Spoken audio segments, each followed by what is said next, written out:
welcome everybody. We are going to get the show on the road. I'm Dick Elsner. I'm vice chair of first vice chair of PPACG. Sharon is somewhere, I think by now, between Hartsel and Fairplay. We aren't too sure where. So when she gets here, she'll get to take it back over.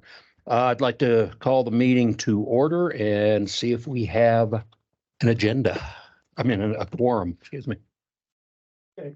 Thank you, Mr. Chair. This is Andy Gunning. We'll do introductions in the room of board members, and then we'll go to those online. And then I think we have a few at the PPACG conference room as well. So yeah, we'll just go around the room. Andy Gunning, PPACG. Mayor Pro Tem Callahan. Todd Dixon, Mayor, Green Mountain Falls. Jeff Moser, Special Projects Director for the City of Cripple Creek. Dick Elsner, Park County Commissioner. Here, can you help with me? Sure, and I'll go through those online. Councilmember Avila. Yes, here, City Council, yeah. Councilmember Hakes.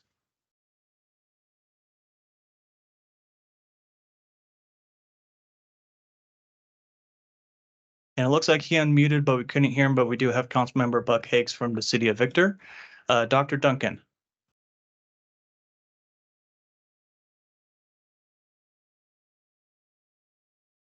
Okay, we'll keep moving. Councilmember Donaldson.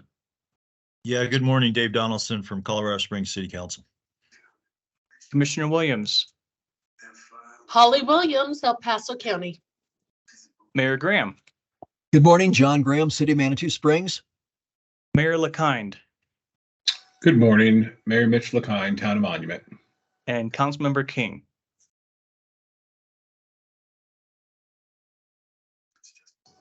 So we also have Councilmember King in from the Town of Monument. I just also brought in Commissioner Stone from Teller County. If you want to introduce yourself.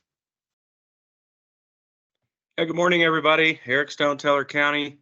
I'd be there in person, but I got a bit of a cold and got hit by a car in Colorado Springs this weekend crossing the street, so I'm a little laid up. Good morning. I was just going to say, I warned everybody that you were walking very slowly because we saw you Monday at the Central Front Range. It was good to hear that you weren't too severely damaged, though. And then we'll go into it looks like we have one board member in the PPACG conference room. If you want to introduce yourself as well. Good morning. This is Kelly Case, Mayor Pro Tem Woodland Park, and wasn't aware we could do Zoom. So here I am by myself at the office. And Commissioner Elsner, I believe that is everyone online.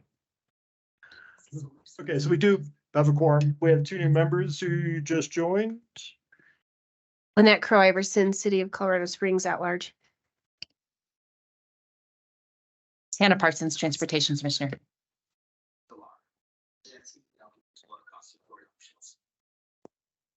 We're moving people around here a little bit.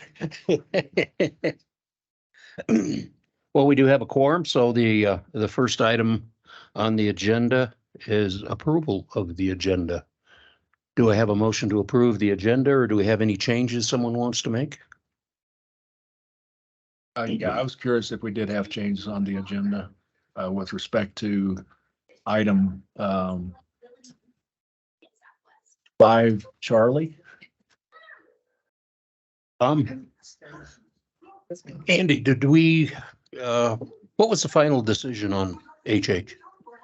So I appreciate everybody's feedback. We had a good discussion at the workshop last Friday and wanted direction individually from board members as to whether or not we should keep proposition HH on the agenda for today's meeting for the board to take a position or not. And initially was going to suggest that we definitely keep it on the agenda just based on feedback. There are strong feelings on both sides, but I would say a little bit more, maybe 2/3 to 1/3 roughly, saying let's keep it on the agenda, and it is a PPACG issue, so we should take a position.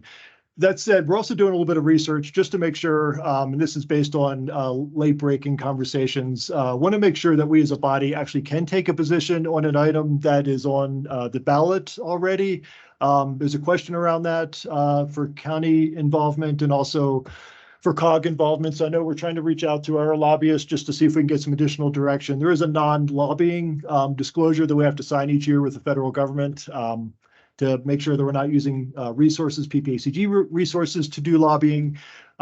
So for now, let's leave it on the agenda. I'll know more in about an hour when we get to that item or sooner. So that's what I know for right now.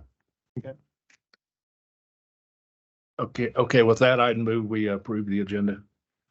Before we go forward, Commissioner Williams had her hand raised. Oh, no, I was just gonna second the motion. Thanks. Okay, we have a motion and a second to approve the agenda. I'm going to go with the simple way. Is there anybody in the room or on Zoom that is opposed to that motion? Seeing none, we have an agenda.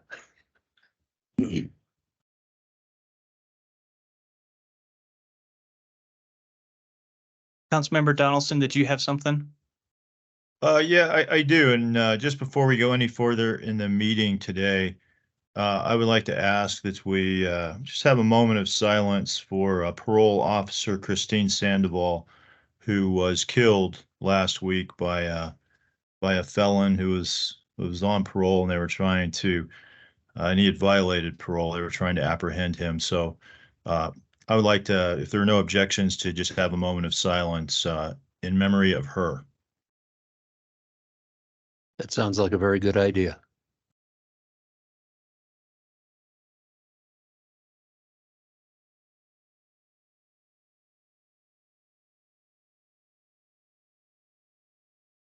Okay, thank you.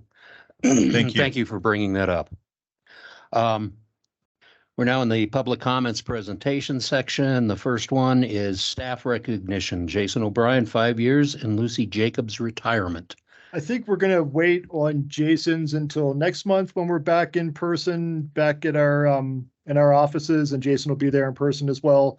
Lucy is also not in person with us. I don't know if she's in the conference room down at PPACG, but she's retiring later this month. It's been with us with PPACG for a number of years, and you know her best as the main product that she puts out every year. It's our bestseller. It's our AAA Yellow Book that compiles all the services that are provided for seniors across our 3-county region.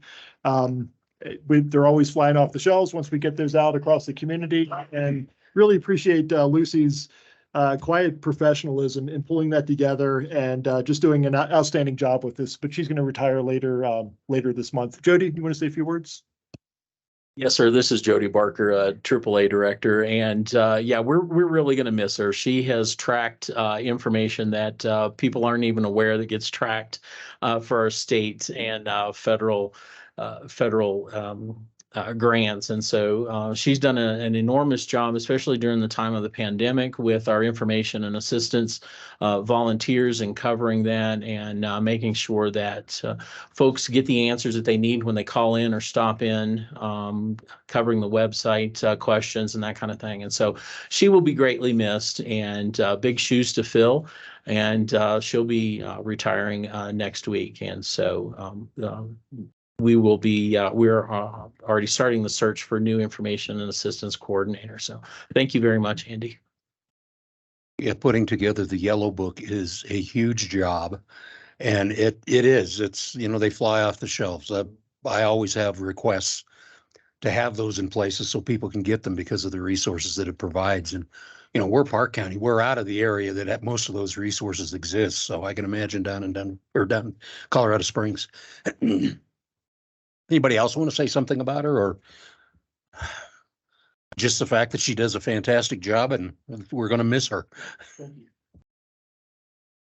Okay, the next one is public comments. This is where people of the public can make comments. They're limited to 3 minutes. If you would like to make a public comment, please come forward in here or raise your hand on Zoom, or hopefully someone in the conference room can say if there's somebody there. Can you hear me? This is Kelly. Yes, we can. Okay, good. I just trying to figure out how to work the microphone. I am the only one here. Okay.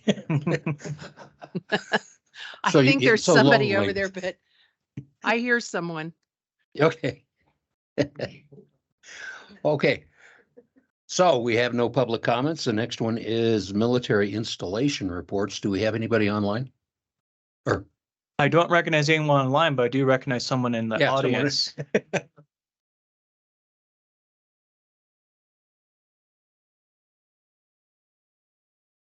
Thank you, Board. Jeff Bond from Space Base Delta One, Peterson River and Cheyenne Mountain. And thank you for the privilege to be able to drive up to this beautiful place. And thank you, Park County, for hosting. guys, for our conditions, this isn't where we had planned, but county business seemed to get in the way. That's all right. I learned something new today. So a few updates. The Peterson Westgate Security Improvement Project is running on time, should be completed by the end of the month, which will relieve some of the traffic issues on 24, and Mark Shuffle. On the 13th, we're hosting Mayor Mobilati at Peterson to give him orientation, Space-Based Delta One. Two events that happened that we're proud of is our Peterson Dental Lab provided 7-member team to the Colorado Mission of Mercy Community Outreach Initiative. This 2-day event served over 1,100 underprivileged children, people who needed dental care. And we were proud to be part of that community initiative. Also, on the 28th, when the Colorado Springs Airport had their triennial recertification crisis response exercise, our fire and emergency services were a big part of that. So we pleasure to serve our community. Pending any questions, that's all I have to brief. Anybody have any questions? Seeing none, thank you. I just want to acknowledge it. That's a great report and thank you for all the work you're doing there. Thank you.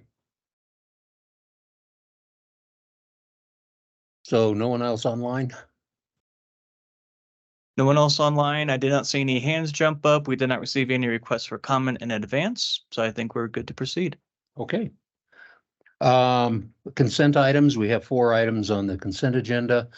If anybody wishes to remove one. Mr. Lisato? Mr. Chair, wicked feedback. Quick question for Councilmember Donaldson. Councilmember Donaldson, did you want to remove the safety item? Do you want to move forward as is? Or would you like to sort of look at maybe what Danelle had sent you? We just don't want to sneak anything by you. So we want to make sure you knew this was still on the agenda and could be pulled if you needed more time. Yeah, thank you, John. Yeah, I'm aware it's on consent and I don't want to remove it. Okay, do I have a motion to approve the consent agenda? Also move, Mayor Dixon. We have a second? I'll second. Thank you. We have a motion and a second. I'm going to do the same thing. Is there anybody opposed to approving the consent agenda? If you're online, raise your hand.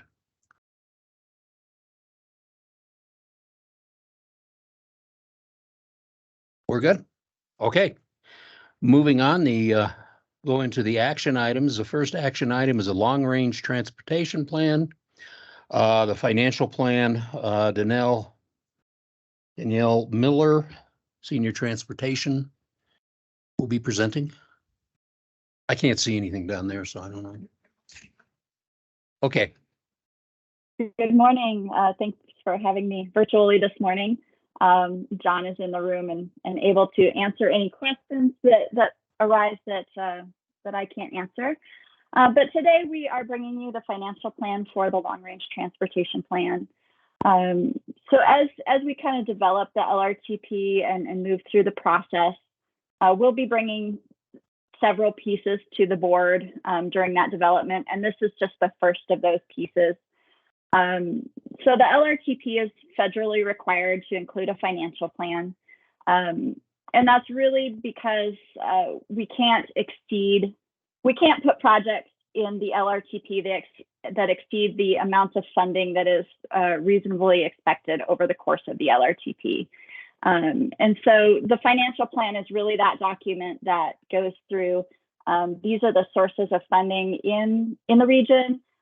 These are the funding sources that are anticipated to go toward capital projects in the next 25 years. And then we use that information to help build out the LRTP and eventually the project list. So if you look through the document a little bit, this was created in-house.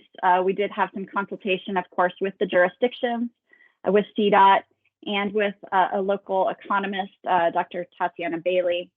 The first portion of the document is really just some background information about the long-range transportation plan, the financial plan itself, and kind of how those pieces work. And then we walk a little bit into an overview of the funding sources in the area. And it's important to keep in mind and just point out to the constituents in your region that different funding sources, one, have different rules associated with them. They have different eligibilities. Not all funding sources can be used for all project types. So some funds are kind of specifically for operations and maintenance. Some can be used for capital projects, but even among those funding sources, some can be used for things like building new roads or road widening. Some cannot. So just something to keep in mind as we walk through the long-range transportation development. The LRTP does primarily focus on funding for capital projects. However, we do talk about some funding sources such as the Highway Users Tax Fund that goes towards operations and maintenance, because the LRTP also has to illustrate that there's funding to maintain a system of good repair. So we can't show investments in new facilities if existing facilities don't have the funding to be maintained, basically. And then I think Jared has it up on the screen here, some of the numbers involved in the document itself. But a lot of the focus in this document went into projecting that funding. So this is where we really worked with Dr. Bailey to look at the projected revenue growth based on historical trends. And she helped us define that calculation also of the loss of buying power due to inflation. So first we looked at the trends for funding over the past 25 plus years. We kind of conservatively came up with an estimated growth. So for Fed funds, that's 10% every 5 years, and that's based on the various funding legislations that have come over the past 25 plus years, and kind of judging those growth amounts. And then for state and local funds, with Dr. Bailey, we came up to a decision of 4.6% every 5 years. And then following that revenue growth, we looked at inflation, and because we all know, something you buy today is not going to cost the same amount 20 years from now. And we really settled on a 2.5% inflation rate. And so we took that into the calculation and reduced the buying power on an annual basis. And we really did these calculations because it allows the jurisdictions to estimate their project in current year dollars. We know that some of those projects may not occur for 10 years or 20 years. But this gives us some flexibility in that we don't have to pinpoint, particular years when a project might occur. We don't have to have jurisdictions go in and try to adjust their own cost estimates for individual projects. So we're doing that here to make the process easier and kind of streamline that.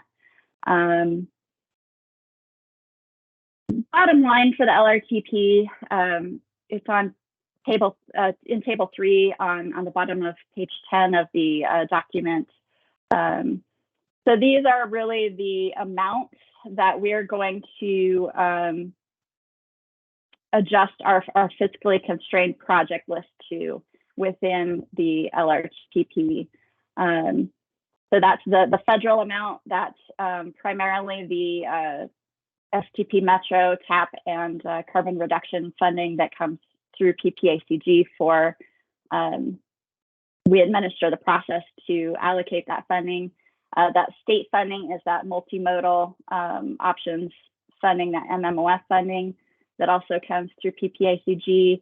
And then the local is primarily that PPRTA capital funding.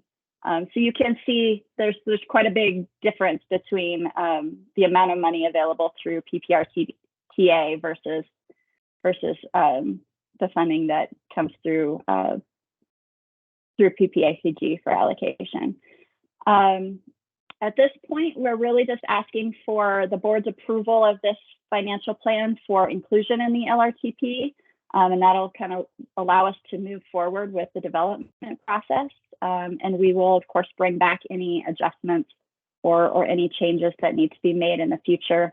But if there's any questions, happy to answer them, or happy to pass them along to John, who knows a lot more than I do. Hey, Danielle, this is Mayor Dixon. And first I want to apologize for it because I just now saw something and I would have hoped I would have seen it earlier. On table 4, it looks like 2019 might be an anomalous year. Is it? And if it is, should we be including that in our rolling average?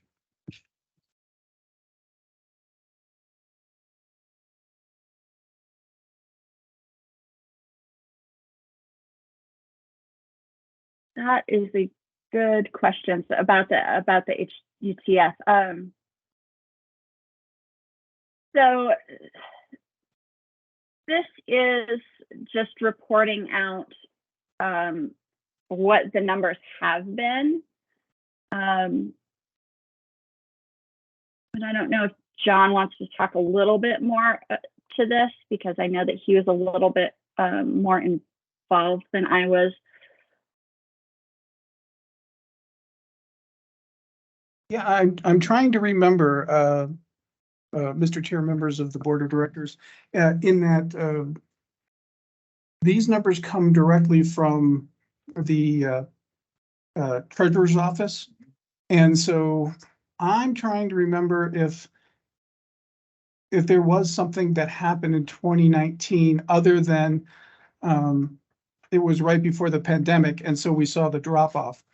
And I do know, so when SB 260 was passed in 2020, right? So it would not be that increase. So I can't think of anything that was passed in that time frame that would have impacted 2019. That is a good catch, by the way. Yeah, I was just fumbling through this and I looked down and I was looking at Green Mountain Falls numbers and they were like double in 2019. It was like, and I looked at some of the others and it's like, oh, wait a minute. And so it just, that's when the question, and I apologize, I should have caught that last week when we went through this initially. We probably should have caught it. So there's two ways to sort of approach this. In that, again, there is sort of if we're talking about real dollars, you want to make sure you're exact to the penny. And so therefore you're not over promising. Or in the case of this document where we're talking about sort of, for lack of a better term, imaginary dollars. That's a technical term I learned at the University of Arizona. We're talking about that imaginary dollars where we're just trying to sort of have a financial goal for the amount of projects. It would not hurt us to, again, because this is the real number, continue to use it, allows us to have a more robust project list. But that being said, we certainly can go back and make an adjustment and do it, take it out and that. But again, in the big picture, we're doing 25-year plan that basically we're only going to do the first 5 years of it before we start doing the next plan. I was just curious. It just something that just popped out. And if it's numbers that have come from like Treasury, you say? Yeah. Or then it's like, okay, yeah, these. Yeah, these were actual numbers. But I will say that you're probably really good at that Where's Waldo thing because you got something nobody else got. So, okay. John, Yeah. there was a note in the chat from Gail Sturdivant with the city that there was extra HUTF released by the state in 2019, but she wasn't sure of the reason. We're going to go with that. Thanks, Gail. That sounds like a really good answer. I like that answer. Holly, do you have a question? No, I was just gonna say the same thing. I guess Green Mountain, they finally got their population right for a few months, and so they released them extra funds. We'll take all the help we can get. Any other comments or questions? Do I have a motion to approve this? Also move, Mayor Dixon. I'll second John Graham. Okay, we have a motion and a second. Any further discussion?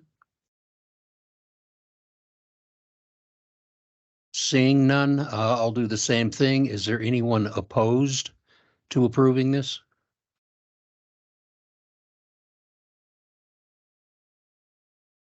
Seeing none, I think it is approved. And at this point, I will give it back to our chair, or give it to our chair. Oh, my goodness, thank you. Traffic today was reminiscent of LA. Who'd have thought you've had bad traffic driving through Teller County and Park I County? couldn't even get out of Fountain for almost an hour. So, yeah. So anyway, yeah, it was back in LA traffic. Okay, which I do not miss. Okay, we're on to item B, Comprehensive Economic Development Strategy, 30-day public comment period. Paul Rochette. Okay. Or Andy Gunning. Paul may be online, but I know he's been down for the count with an illness. So I'll try to handle this, and Paul's around, I think, to answer questions in case you have any, but we're not going to do a super deep dive. We talked about this quite a bit the end of last year and earlier this year about whether or not we should undertake our region's first ever comprehensive economic development strategy, or a CEDS plan. And we got authorization from the board end of last year to undertake that process. And I think the primary reason was to make sure that we don't, as a region, miss out on grant opportunities in the future, especially through the U.S. Economic Development Administration, EDA. We've been pretty successful in the past, and some partners around the table have been really instrumental in going after EDA grants. And we wanted to make sure that that door wasn't going to close to that opportunity going forward. So we had an opportunity. The State Office of Economic Development and International Trade, OEDIT, made small grants available to COGs that don't have a CEDS plan in place across the state to develop one and have that roll up into a statewide plan as well. So I think with us, once our plan is adopted in December, us along with, I think, 3 other COGs across the state, once we get our plans adopted, then the entire state is basically covered. Then we can all be competitive in terms of going after these grants. So Paul has been doing a great job kind of leading our effort and working with a great stakeholder group. We have a couple of our key steering committee members here, Hannah and Jeff, that have been part of that process, and about a dozen or so other folks in the public sector, economic development officials at the city and the county and city of Fountain and elsewhere. Chambers of commerce have been involved across the region, and a bunch of other partners as well from the O'Neill Group, Tatiana Bailey, and a handful of others. So we've got a draft document that's in the packet. Wasn't going to go through in great detail, but Paul will do that as we get closer to adoption in December. The main action today is to release it for public comment, a 30-day public comment period, which is required by the feds for a plan like this. So that's the main action. One thing I'll mention, and others, if they want to chime in, can certainly do so. I think no real surprises, but it was a really good exercise to go through. But 3 big takeaways for me were that no big surprise, we need broadband capacity improved across the entire region, especially in our suburban and rural areas. Housing attainability, affordability is a huge problem, and that impacts us from an economic standpoint, obviously.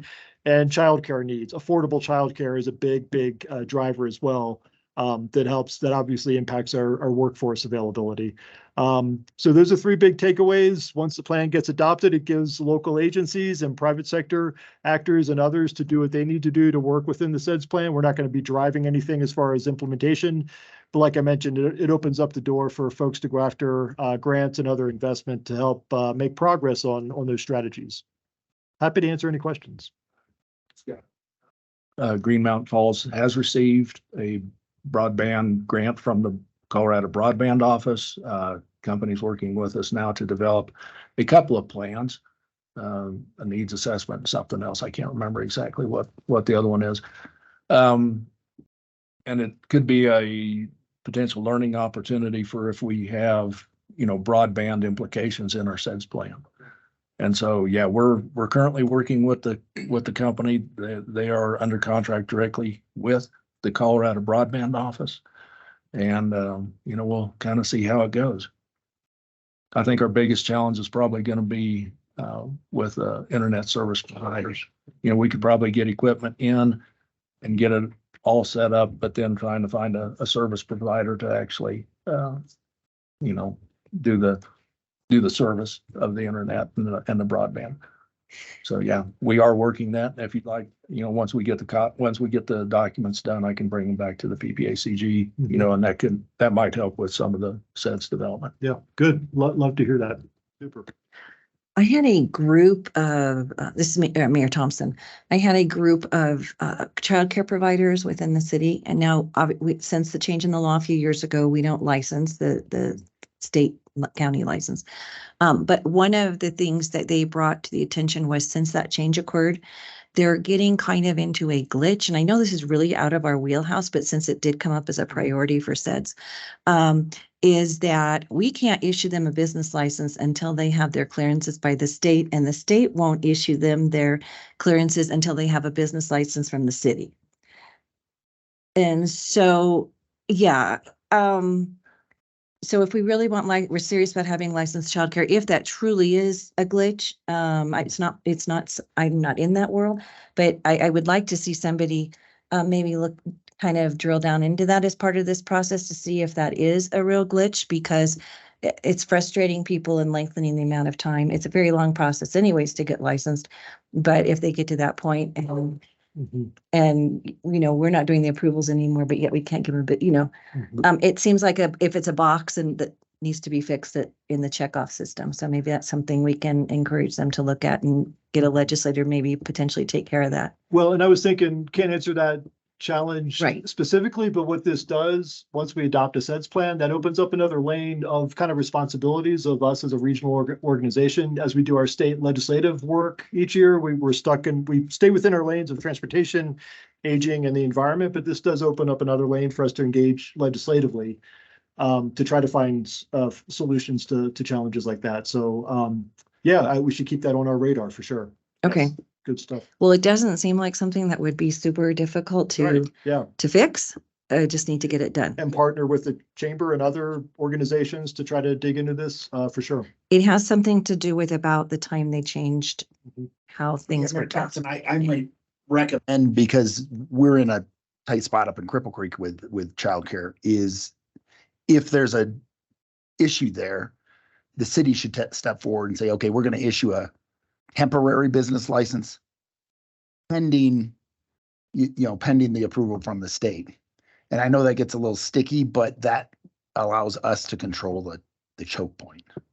So I don't know if that will work for you. Well, I've connected the agencies that have contacted me. I've connected them with certain legislature names and said, I think if this could be something they could easily fix, even out of session, it seems like. So we're trying to connect all the pieces. But it just, to me, it's just an interesting little glitch. Yeah. So, yeah. Any other comments on the SEDS plan? If not, what would the board like to do?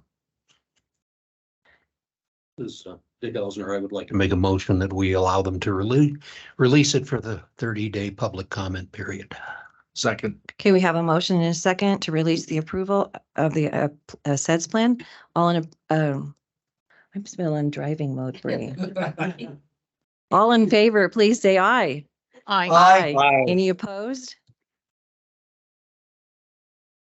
All right, hearing none. Okay, that plan will be released. And that takes us on to item C. However, I understand there might be a glitch in that, or do we have an answer on that? What are we doing here? I think we're going to break this into two parts. First, adoption of the legislative priorities, and I think you've got a draft of the pamphlet in here. And then secondly, we'll do Proposition HH, which the decision was to leave it on the agenda. And it looks like I think the board probably could take a position on this. We're getting some feedback from our state lobbyist and also digging into our federal lobbying restrictions. And I'll say a few more words about that when we get to that. But it seems like it could stay on for board action if you want to take action today on Prop HH. Okay, let's do the first part first. So our 2024 legislative priorities. Who's handling that? I don't have a name on here. Jerry. And Mayor Okay, Thompson, if you'll forgive me, that I'm going to stay right here just perfectly to fine. keep everything going smoothly. And so every year we always put together a legislative themes brochure. This has gone through the legislative committee initially in August just to get feedback from that committee to see what exactly they're tracking, what would they like to see PPACG weigh in on for the upcoming session.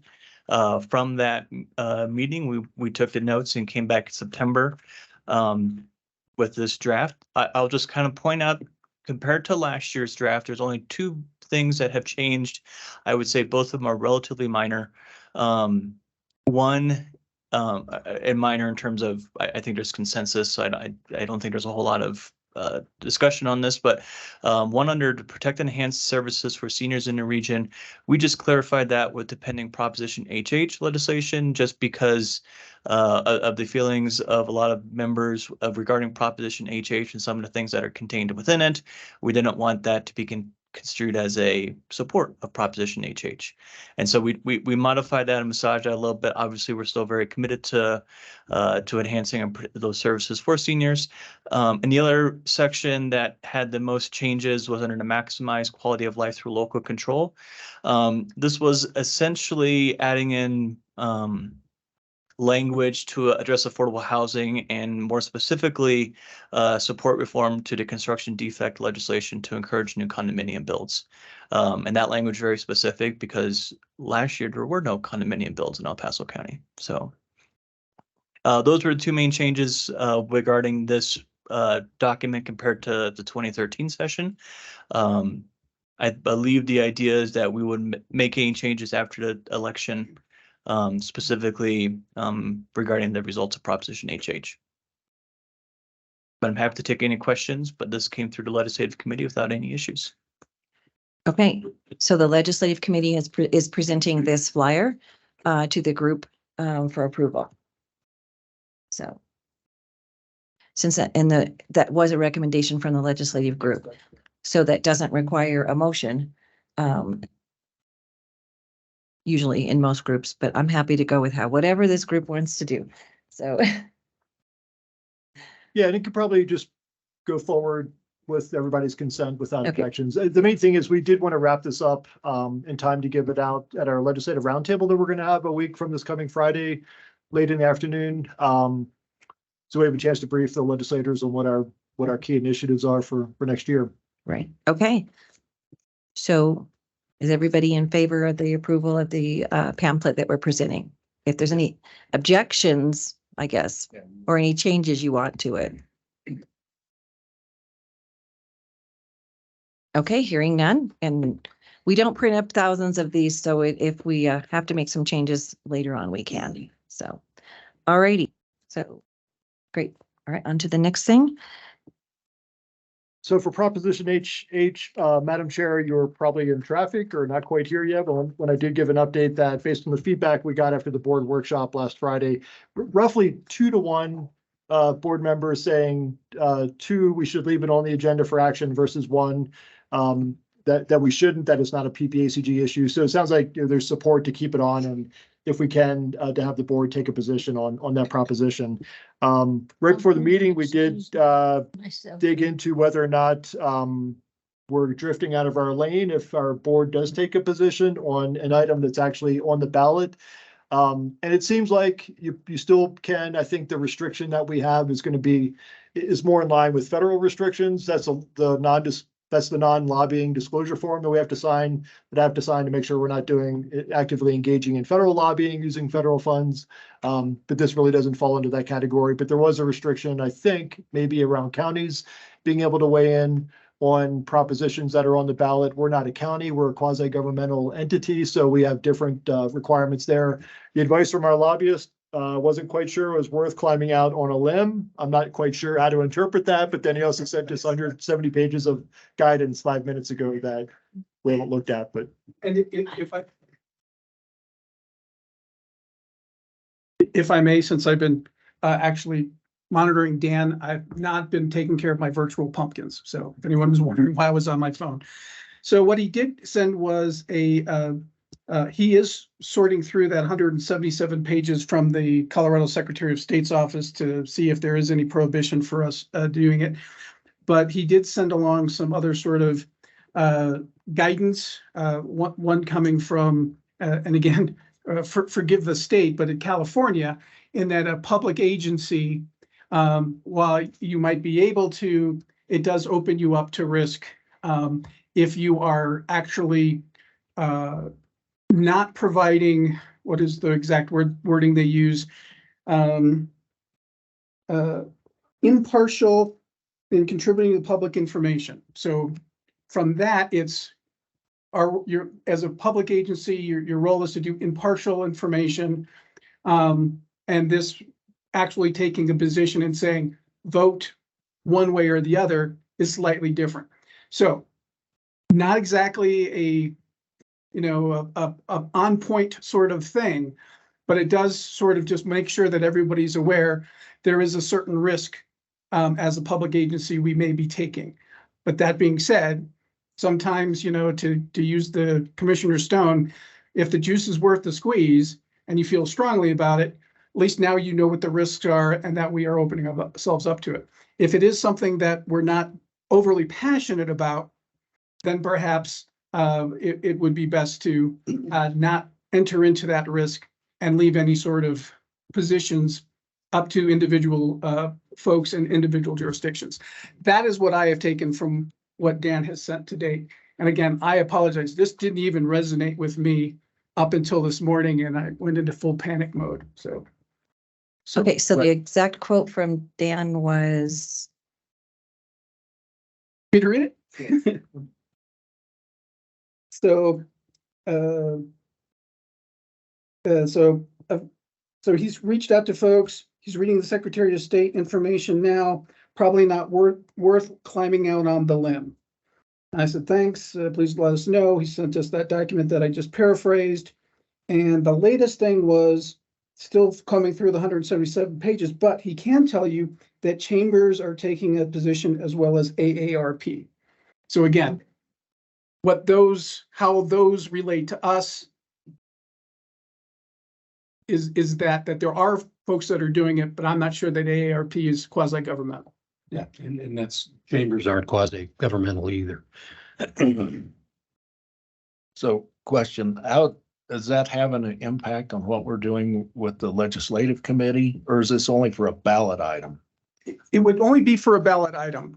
So when we work as the legislative committee, we as staff aren't charging our time back to our grants, where, as Andy has mentioned, we have a federal disclosure saying we are not taking federal dollars and doing any sort of lobbying of a federal institution with those. That being said, to be extra comfortable, we include that as state lobbying as well. So when we interact as a legislative committee, we charge it to a different number. It does not go to back to our grants.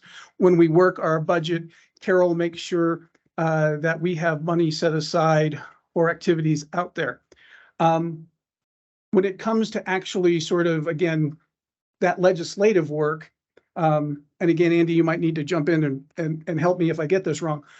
But when you guys come up with a position, we go, Dan as a lobbyist, because he's a registered lobbyist and he's permitted to do so under that designation, and he's registered as such.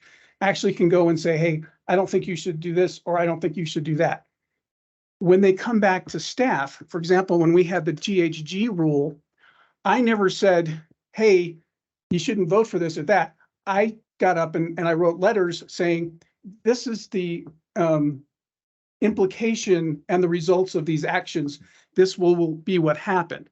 So from a staff point of view, we only sort of do that educational role. As far as the sort of vote one way or another, that's up to Dan. As far as any sort of, again, very specific document that says one thing or another, to my knowledge, we say what our priorities are, but we don't actually develop a thing saying what the legislature is doing is this or that. Did I paraphrase that correctly, do you think? Yeah, you're spot on. Yeah. And I think the distinction is influencing the outcome of a vote of the public. I think that's where it does tend to sort of cross the line. Yeah. So we can talk about education with the public on what the bill is and what the bill does, but it's not recommended. And since we don't have an attorney here at the moment and we don't really have time to call one right now, is that also go for city governments? Because I know a lot of city governments that are getting ready to take a position on this bill. Yourself on. Turn on the microphone. There is a section, several years ago, Colorado passed the Fair Campaign Finance Act, and it's been in existence for a real long time. All of us who run for office know Tracer. Well, it goes a lot further than that. Our Title I, Section 45-117, State and Political Subdivision Limitations on Contributions. And it says no agency, department, board, division, bureau, commission, or council of any state or any political subdivision of the state, which I would think would be a city, shall make any contribution to campaigns involving them. I'm going to skip the part because then they talk about people. But then the last thing is, nor shall any such entity expend any monies from any source or make any contributions to urge electors to vote in favor of or against any item A, statewide ballot issue that has been submitted for the purpose of having title designated and fixed pursuant to Section 1-40-106, which I will be more than happy to forward this to you. And basically, it says that as a county, we can't do things like that. We can't promote it. And then further on, it says that nothing in this will prohibit a county right there. Agency, department, board, division, bureau, all of that again, from coming up with arguments for and against and publishing that. But the last part is such summary shall not contain a conclusion or opinion in favor of or against any particular issue. That's the best I could come up with in state law that says, can we, can't we? Now, this group, I don't think falls under that as much, but it's quasi-governmental, so that's where, do you want to go out on the limb? Back to that California thing where we're talking about a public agency. We are a public agency. Right. So whether you're for it or against it, I personally, Park County voted to go against it. I have, highlighted the fact that I think we are in violation of the law, but I can't get anywhere with that. But there were some changes. I look at it that a county should do everything they can to try to inform their voters. There's a lot of really good information out there, both pro and con. The League of Women Voters in Park County had a deal in Bailey where they had Kerry Kennedy from the governor's office on the pro, and they had Chrissy Burton Brown from one of the institutes as the con, and they had a great discussion. It was a lot of fun. That to me is what the role of government should be, because I really don't like going down that slippery slope of a government then coming up with something that they want voters to vote for and then saying, hey, if you guys don't vote for us, the world is going to fall apart. because we have better resources than anybody else has as far as trying to put money into these things. So, to me, I really think PPACG should have a link on our website that gives both pro and con statements. But I personally don't think we should take a position on it because I think it is a slippery slope that we might head down. Are there other COGs that in Colorado that have taken a stance? I don't believe Dr. Cog would do that stance based on its membership. Find out quickly, but yeah, I kind of doubt it as well. And reach out. This is really new, PPACG. I don't think we've ever dipped into the world of state ballot. So I think this is really, really great information. And I think this is a great learning discussion. Because we are each of us here acting in our role as a government official, and so what we do on our own personal time, and we make great distinctions to go to that when we have a ballot measure on in our own jurisdictions to not stand up as a government official and take a position to take the badge off and go out off hours and work for whatever side of the position or candidate that we want to. And we're very, very, very careful about that. Like we said, this is brand new. And I appreciate the fact that you looked that up very quickly. Based on that information, it's my feeling that we could potentially be in violation of what he was reading. I'm not an attorney. And in all fairness, I know counties have done this. I've heard El Paso County did this, which I really like because they are a really big county and they've got more attorneys than we have. Again, but to me, it's something that each county should, or municipality or whatever should take with the idea that, hey, we may be running afoul of the law, but we really believe this. So that's what we want to do. Right. Okay, I would like to interject just a little bit. Okay, as a small little municipality, we are part of the PPACG and we actually look for PPACG as guidance on particular items such as this. El Paso County and Teller County, all these people, they have their different opinions and that kind of stuff. But as far as that where we are, we're actually then trying to figure out what the pros and cons are. Okay, so that's why we look at the PPACG for some of that guidance. So I think we should go forward with it. You had a message on the chat wanting you to identify yourself, Roland. Okay, I'm Roland Gardine, Mayor Pro Tem Calhoun. Okay, I'm sure we have some hands raised online and it's up to Jared to figure out which order the hands went up on. We do. So we got two commissioners. We'll start first with the first one, who has been very patient, Commissioner Stone.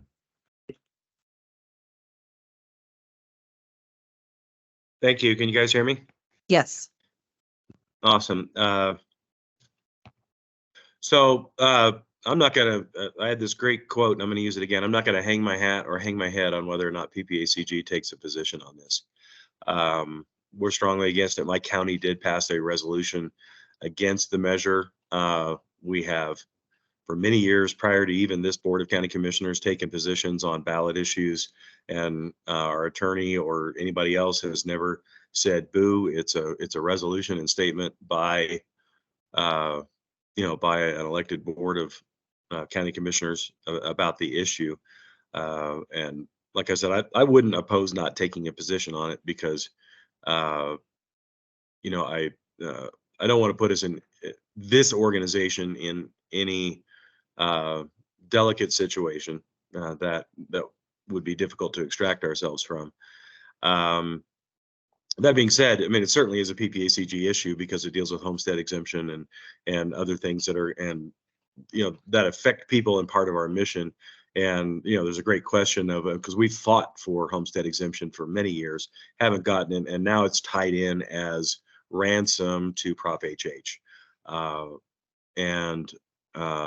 Like I said, I don't know if we need to spend a ton of time. I would support, not taking a position because honestly, I don't think the bully pulpit of PPACG is nearly as strong as that of commissioners and city councils and others. So again, there's a lot of bad things about it that I don't know if we necessarily even need to get in here and discuss and debate. I think everybody has their opinion on it, but I guess that's my feelings on it, is that I don't view it as critical that PPACG take a position. Okay, I have Commissioner Elsner in here who'd like to make a comment. Yeah, Eric, I would absolutely love to have you check with your attorneys and everybody else that has attorneys about this. I sent the portion to Andrew. He's going to, Andy will be sending it out to everybody to take a look. I would love to have some opinions on this because I think, I'm worried that we're wading into an area that could come back and bite us. HH is heavily supported, of course, by the governor and the governor's office, and that worries me a little bit when we start taking these positions. If the governor's office says, hey, look at this, and what repercussions that could have, because, I don't know, about 8-10 years ago, Congressman Kaufman was in a hurry at a meeting and forgot to print out the flyer that he wanted to hand out, and he printed out 35 of them on a government machine, and was cited for ethics violation, campaign finance violation, and fined because he printed 35 copies. You're talking maybe $17 worth, but I think the fine was over a couple hundred. So that's where I get, my concern is looking at what can happen if we do make something that the governor's office or the attorney general or somebody says, hey, we really like that and you guys violated the law, we're coming after you. So I would like to have something so everybody can go into it with their eyes wide open. If this is what you really believe, I think that's good, but go into it with your eyes wide open, knowing that you could get into trouble or maybe not. And that's where it'd be great if Eric could come up with something out of his counsel that says, okay, because of this or this, it's okay. We had an attorney here where I said, okay, if we take this position on an item, will you be able to defend it? And he said, oh, absolutely. I said, okay, if we take the other position on that item, will you defend it? He said, oh, absolutely. I'd rather defend the first one. And that's the thing that we get into, that, make sure that that there could be ramifications. There may not. I don't know. Yeah, I appreciate that. And I will give an extra call to our county attorney on it. Like I said, it's something we and prior commissioners have done for many years on certain propositions. And because some of them directly hurt our county, other ones, had, and as I believe Prop HH will, it hurts special district. It's a life, health, safety issue, in my opinion. And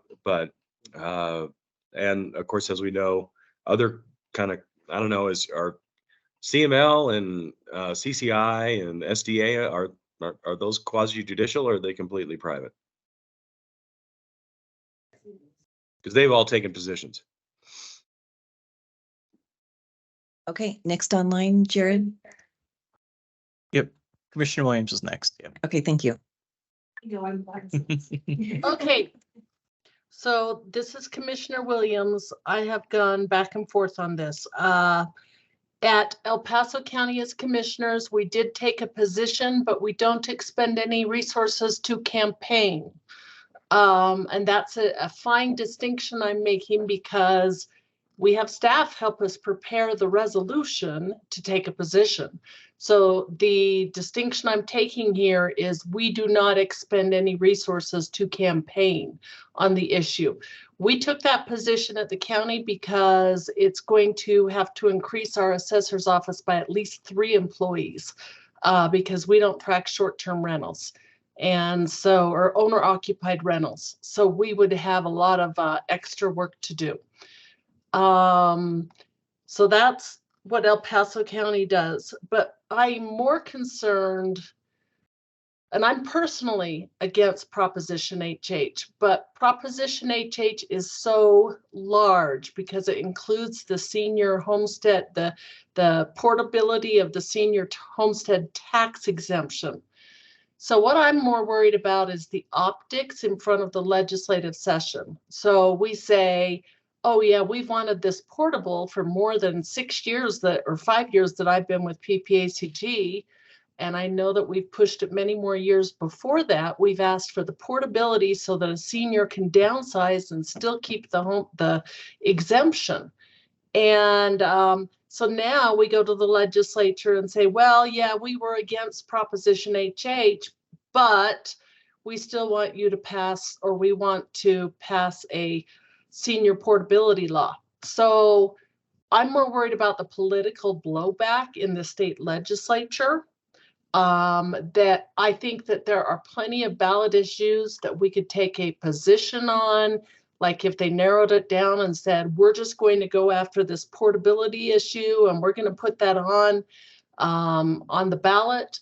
I think that's something we'd want to take a position on and publish it on our website, but not spend any resources other than that. So there might be some stuff in the future we want to take a position on. I'm just worried about the optics of us going back to lobby the legislature for something that we, they'll say, well, you had the chance to vote on it and you didn't. So that's my opinion. Okay, Jared, next. Next up is Councilmember Donaldson. Okay, go ahead, Councilmember. Yeah, thank you, Sharon. Colorado Springs City Council, we have passed resolutions against or in support of statewide ballot initiatives in the past, even since I've been on council. And I sent a text off to our attorney to just double check. But I think we do that. And I think we kind of follow the same guideline that Holly just laid out, where we pass a resolution, but we don't do we don't go further than that. So, I'll even see if we can look into this organization status, what our attorneys would say about that. And if the guidance is that they feel like we would be doing nothing wrong, then I would support the resolution as it's written. And then as far as the point that Holly was bringing up about, well, we support portability and they'll say you had your chance. You can combine something we support with many different other bad things, and we can't support that bill or that ballot initiative. So I don't think that's necessarily a reason to stay silent on this, because there's a piece in it that we support. Those are my thoughts. Thank you. And Madam Chair, we have one other person with their hand raised, Commissioner Vanderwerth. Go ahead, Commissioner. Yes, thank you. My apologies for arriving late. I had trouble connecting, finally just now connected. So with regard to the conversation, I have been able to listen in. And many of the points that I wanted to make have already been stated, but I do want to identify that there is a nuance that I'm not sure has come out. So whenever there's a legislative issue, a ballot measure, anything like this, there is Colorado statute that says the employees of a public agency cannot take a position. That is a true statement. But the elected officials that comprise the boards of those public agencies can take positions all day long, can take positions on anything they want, and can take positions collectively, to include asking the staff to build a resolution or a proclamation that is a statement of a position. But that position is owned completely and wholly by the elected officials, which have this authority. That position cannot be taken by the county staff or the city staff. So I just wanted to mention that there's a nuance between these two. With that in mind, I would be very comfortable voting in favor of opposition to this and doing it today. Because public agencies, when they have elected official boards, do it all the time across the state, many times a year.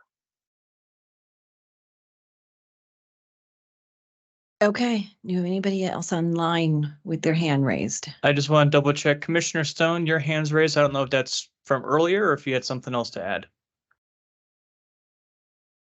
I apologize. No, I'm good. Madam Chair, that's everyone online. Okay, we have Mayor Pro Tem Gardine. Okay, thank Madam Chair. Okay, there's a lot of points been covered that I actually wanted to interject on, but the one big thing I want to make sure that we don't do is we don't rubber stamp what the governor wants. Okay. That's not what we're about. Madam Chair, this is Kelly, Mayor Pro Tem Woodland Park. Yes, please go ahead.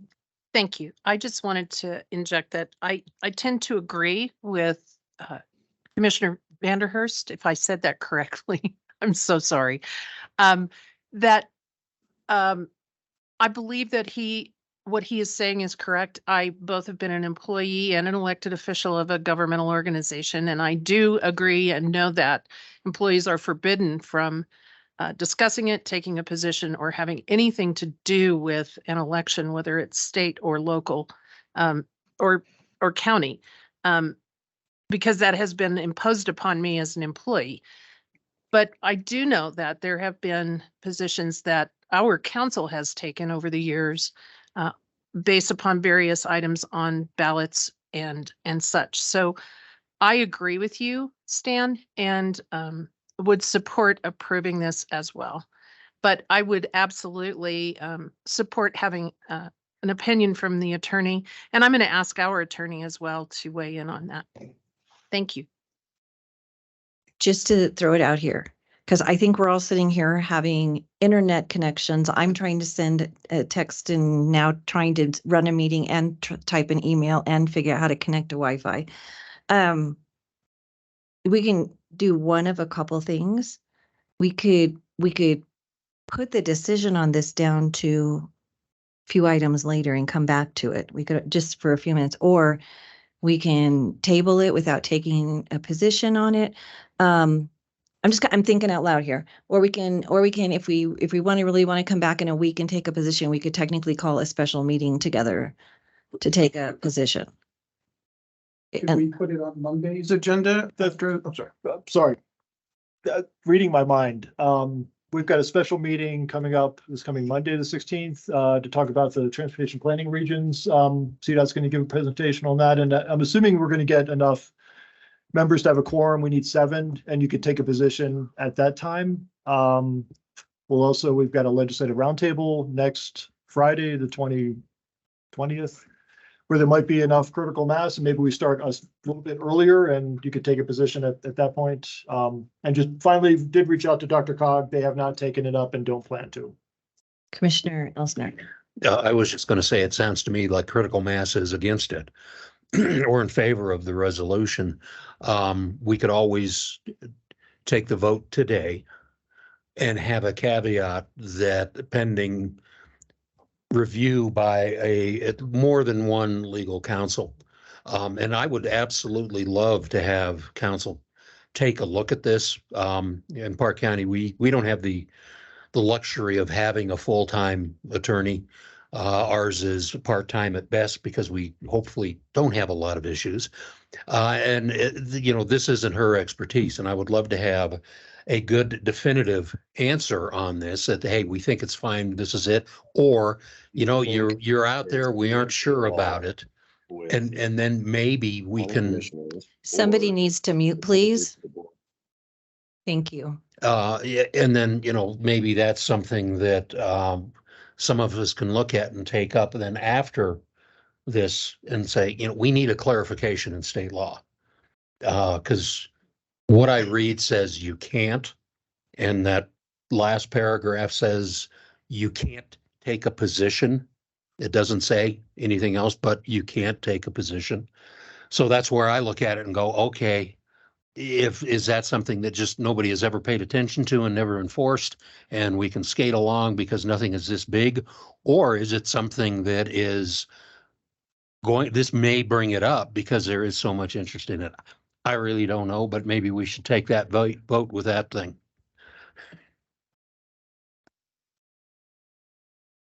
Mayor Thompson, do we have additional people with their hands raised online if you want to go to them?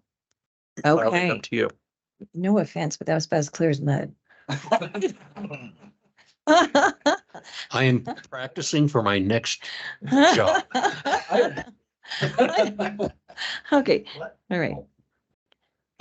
Starting first with Councilmember Donaldson. Okay, thank you. Go ahead. Yeah, thank you. Madam Chair, I'll just point out that on Monday, City Council has a big budget meeting that's going to run from 8 a.m. till late, so we wouldn't be able to attend the meeting by PPACG on that day. I'm comfortable voting on this today. If we want to postpone it till later in the meeting, fine, but I'd like to do it today. Next up is Commissioner Vanderworth. Go ahead, Commissioner. Yes, thank you. And I appreciate Mr. Donaldson's and Mr. Elsner's comments. I do believe that we should take a vote today. I also am unable to be at the meeting on the 16th. And it could be a provisional vote or whatever the right terminology would be pending a legal review. It is important to get it right, because if you were to take a look at the resolution, it does say the Pikes Peak Area Council of Governments Board of Directors. I think actually if you took the words Board of Directors out and you were then only referring to the agency, this might in fact be an illegal resolution. But when you include the Board of Directors, it is legal. So it's not a bad idea to just have legal always just check these things over and make sure that there's nothing in here that actually would be inappropriate. So my recommendation, I think, is consistent with Commissioner Elsner, and that is let's do a provisional vote on it today because we've got good participants with a pending a legal review to make sure it's accurate. Councilmember, I'm sorry, Mayor Dixon. Yeah, I think I can craft a motion along those lines if we're ready for that. I second Mayor Pro Tem. Okay. I second this motion. Yeah. They had the speaker open first. Okay. Do we have anybody on hand? If you One can more. do that for 2 seconds. Commissioner Okay. Williams. Okay, go ahead, Commissioner. I can make a 2-second comment. There's a second organization that's hosted out of the Pikes Peak RTA, is hosted out of PPACG. And so I think we're fine supporting the resolution. My only concern was political, so that's fine. I'll be voting yes. But I think that you cannot, I remember our attorney from PPRTA would not allow us to even publish the ballot issue on the website. So I think that we just take a position and then we can say, and then from there we get instruction from our attorney before we publish, any formal position on the website. Mr. Leosados. So the latest from Dan Jublan is that he did seem to find something about whether or not we are a 501c3 or a 501c4. If we are a 501c4, we can. If we are a 501c3, we cannot.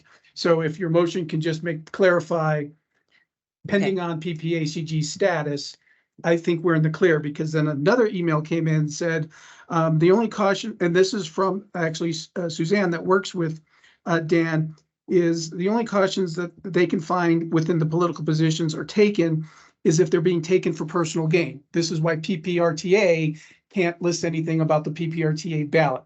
This is something this is different. We're not taking a position on providing more funding for PPACG, is what I interpret this email to mean.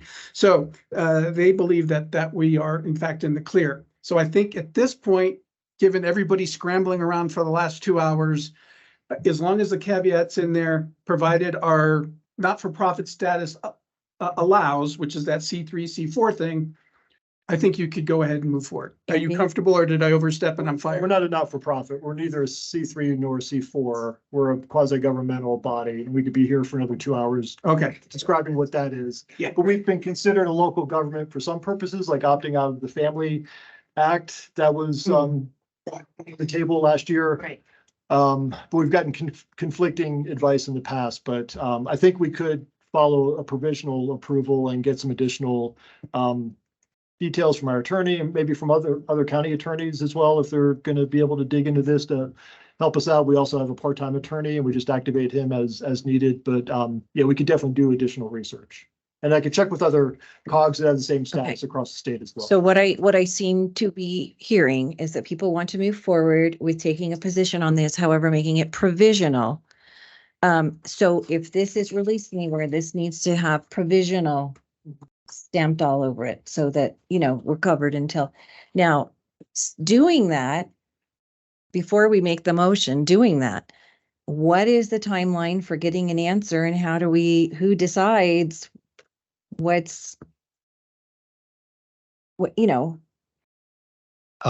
Madam Chair, Stig Elsner, Park County, I would say by Wednesday of next week, I would think that the larger counties can pass it in front of one of their attorneys. And I would just say, give it to Andy and let him go through it. And I trust his judgment to protect PPACG because that's what he's here for.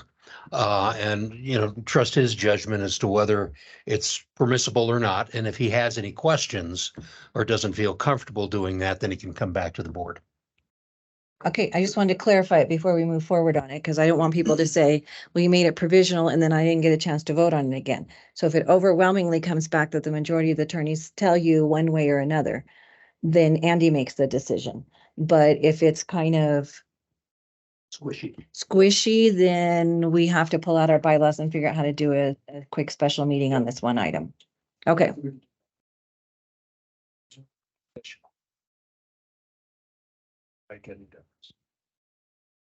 And we already have a motion on. Well, he hasn't stated it. He said he wants to make it when we get there. So, and he already seconded it. So you seconded that you want to second the second. Okay. I would say you would want to make it provisional pending. Okay. All right. We're ready. Give it a stab, unless there's any more hands raised online. All right. We'll give it a stab here. This is Mayor Dixon. I move that we approve the resolution by the Pikes Peak Area Council of Governments Board of Directors in opposition to Proposition HH provisionally, pending legal review. And then finally, PPACG staff review. By whatever, what's the Wednesday date? Wednesday of next week, which is October 18th. 2023. 2023. Mayor Pro Tem Roland Gardine of Callahan seconds that. Okay, is there any further deliberation on the motion that is on the floor? And do we want to do a roll call vote on? We're going to do a roll call vote, yes. Okay, I'm just giving everybody a chance to get unmuted or get their hand up or something online in case there's any. 10, 9, 8, 7, 6, 5, 4, 3, 2, 1. You know, I was in a meeting the other day. No, I was just gonna say, I was in a meeting the other day on a different platform than Zoom, and they said, you know, I had found where I could raise my hand, and they said, okay, Commissioner, could you unmute? And I saw this big red thing, so I hit it.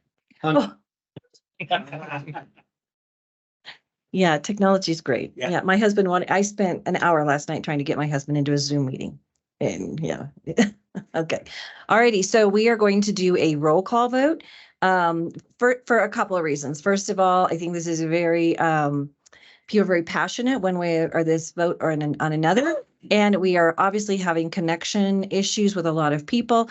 And there's no way I can say, you know, what it is. And so who's going to go through the roll here? I'm happy to, since I can see everyone, if that Perfect. works. And just to clarify, a yes vote is in opposition to Proposition HH. A no vote is in opposition to the opposition to let's make it as complicated as possible, but a yes vote is in favor of the resolution.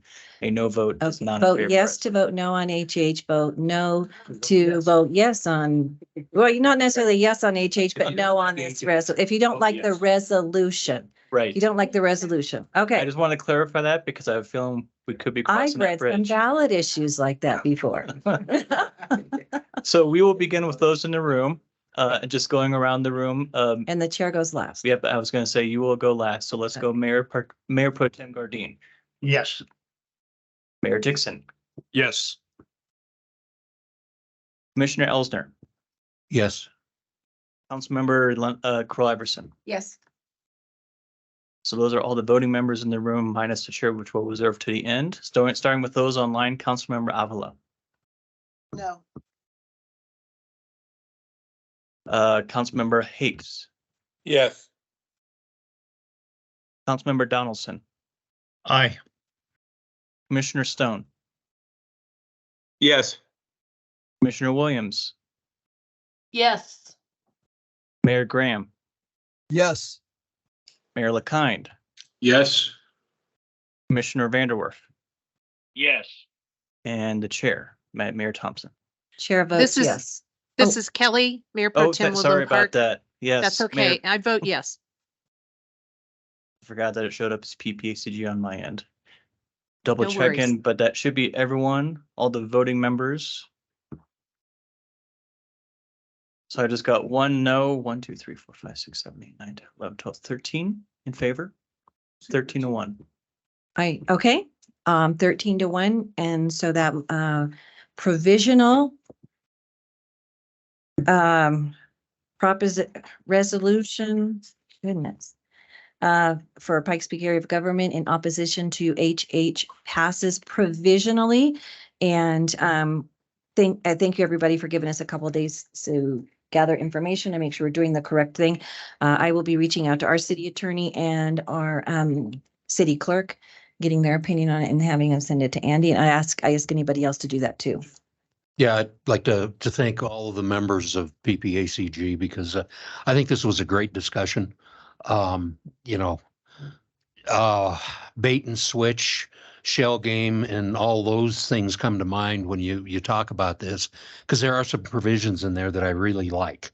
I like the truth in taxation, which forces people to actually come up with why they want that additional money. I love the homestead exemption part.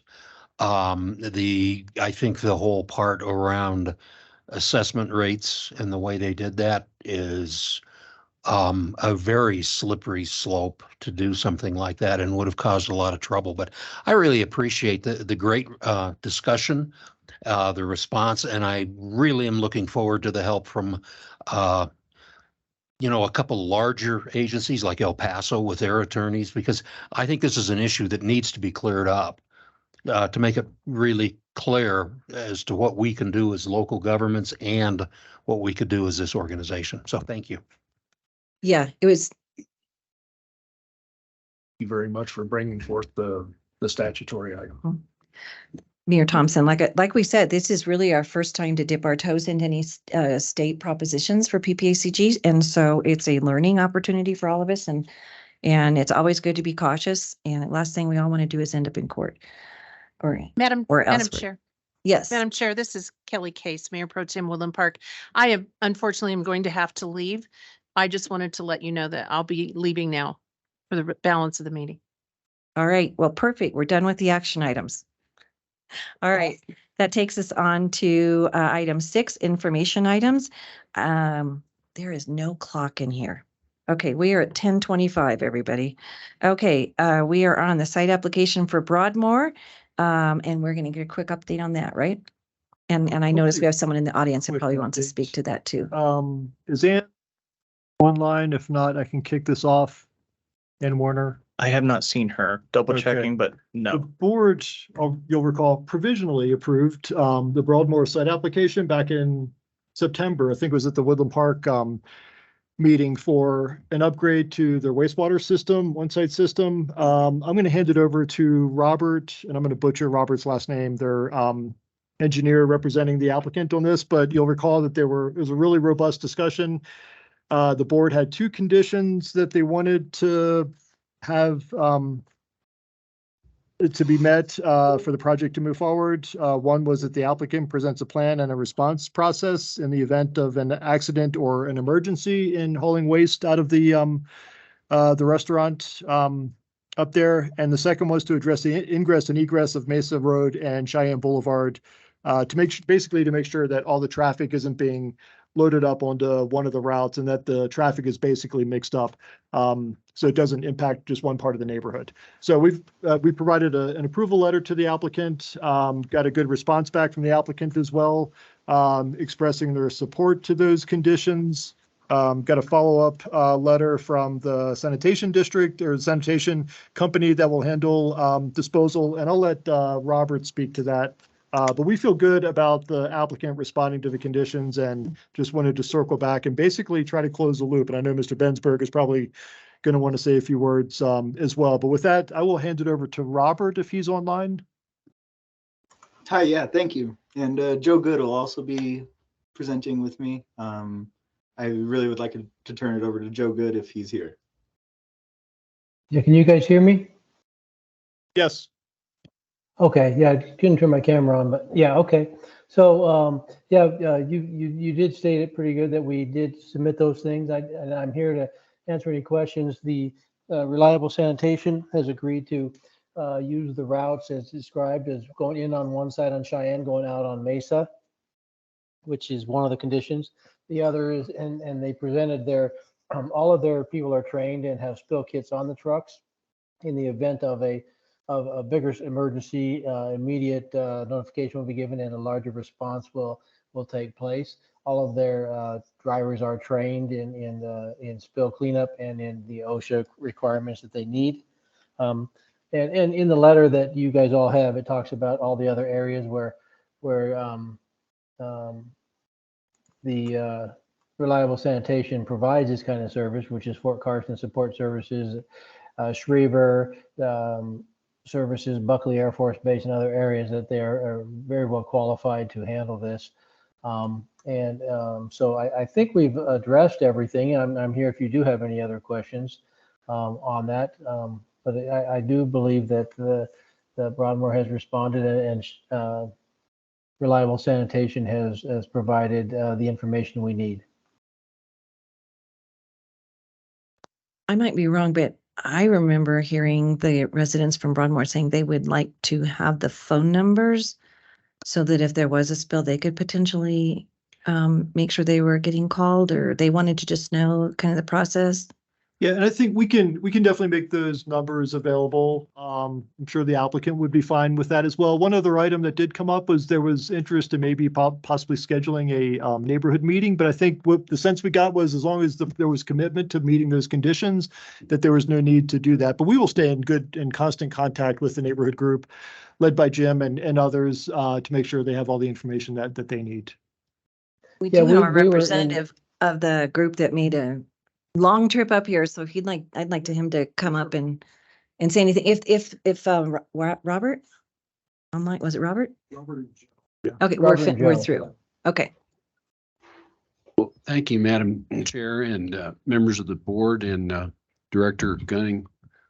Jim Bensberg on behalf of Cheyenne Canyon Conservationists, and as you all are aware, we objected to this item back in July, I believe, and it's carried over August, September, now October. And so we are pleased to see that the conditions that this board placed on the application going forward to CDPHE have been adopted by the Broadmoor and its subsidiary, Seven Falls.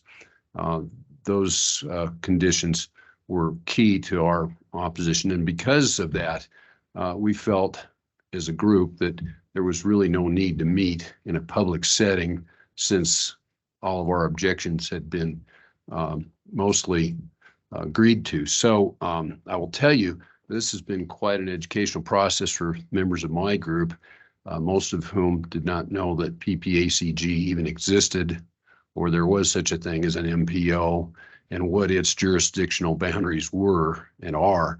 And so it's been, from that perspective, a very good experience. And I will say this too, to Director Gunning and all of you as board members, that the process has been extremely transparent.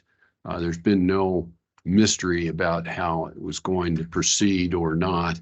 And so having said all that, I will just wrap up by telling you that even though we initially objected to the application, in long term, we believe that a tie-in to the Colorado Springs municipal utilities wastewater system is in order. That's a matter for another day. And so we will withdraw our opposition to this, and next step, we understand, will go to CDPHE, since it's all the conditions have been agreed to, and we view it as a fair compromise. Okay, thank you very much. Mayor Pro Tem? Yes, thanks, Madam Chair. You guys brought them in, you were concerned about the trucks and their capability.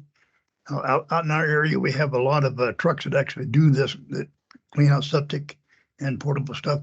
But there's federal, state, and local parameters these trucks are really built on. So, and I've actually looked at them, and most of them are made of stainless steel. The impellers on the pumps are even made of stainless steel. And there's a lot of safety factors that are built into that truck. So I want you to know that should satisfy what you guys wanted. Well, that's good to know. Mr. Mayor, thank you, and I'll pass that along to our members in Cheyenne Canyon. Okay, so I appreciate you guys coming to the table and really working with us on this. I think it was a win-win for everybody and withdrawing your objections. So We agree. duly noted. Thank you very much. Thank you. And thank you for coming up all the way here today. Pass. All right. Before it snows. Okay, so since that was passed provisionally, Andy, and they have withdrawn their objections.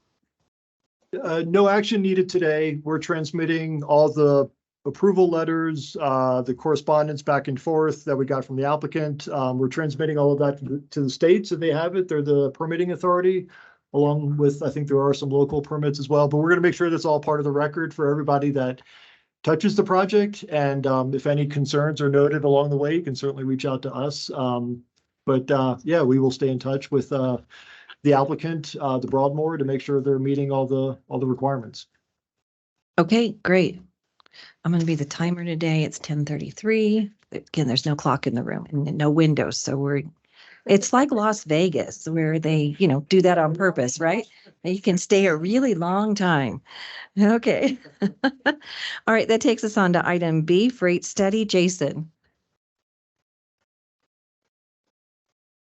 Yes, good afternoon. Good morning. Sorry. Oh, gosh, don't say good afternoon. My goodness.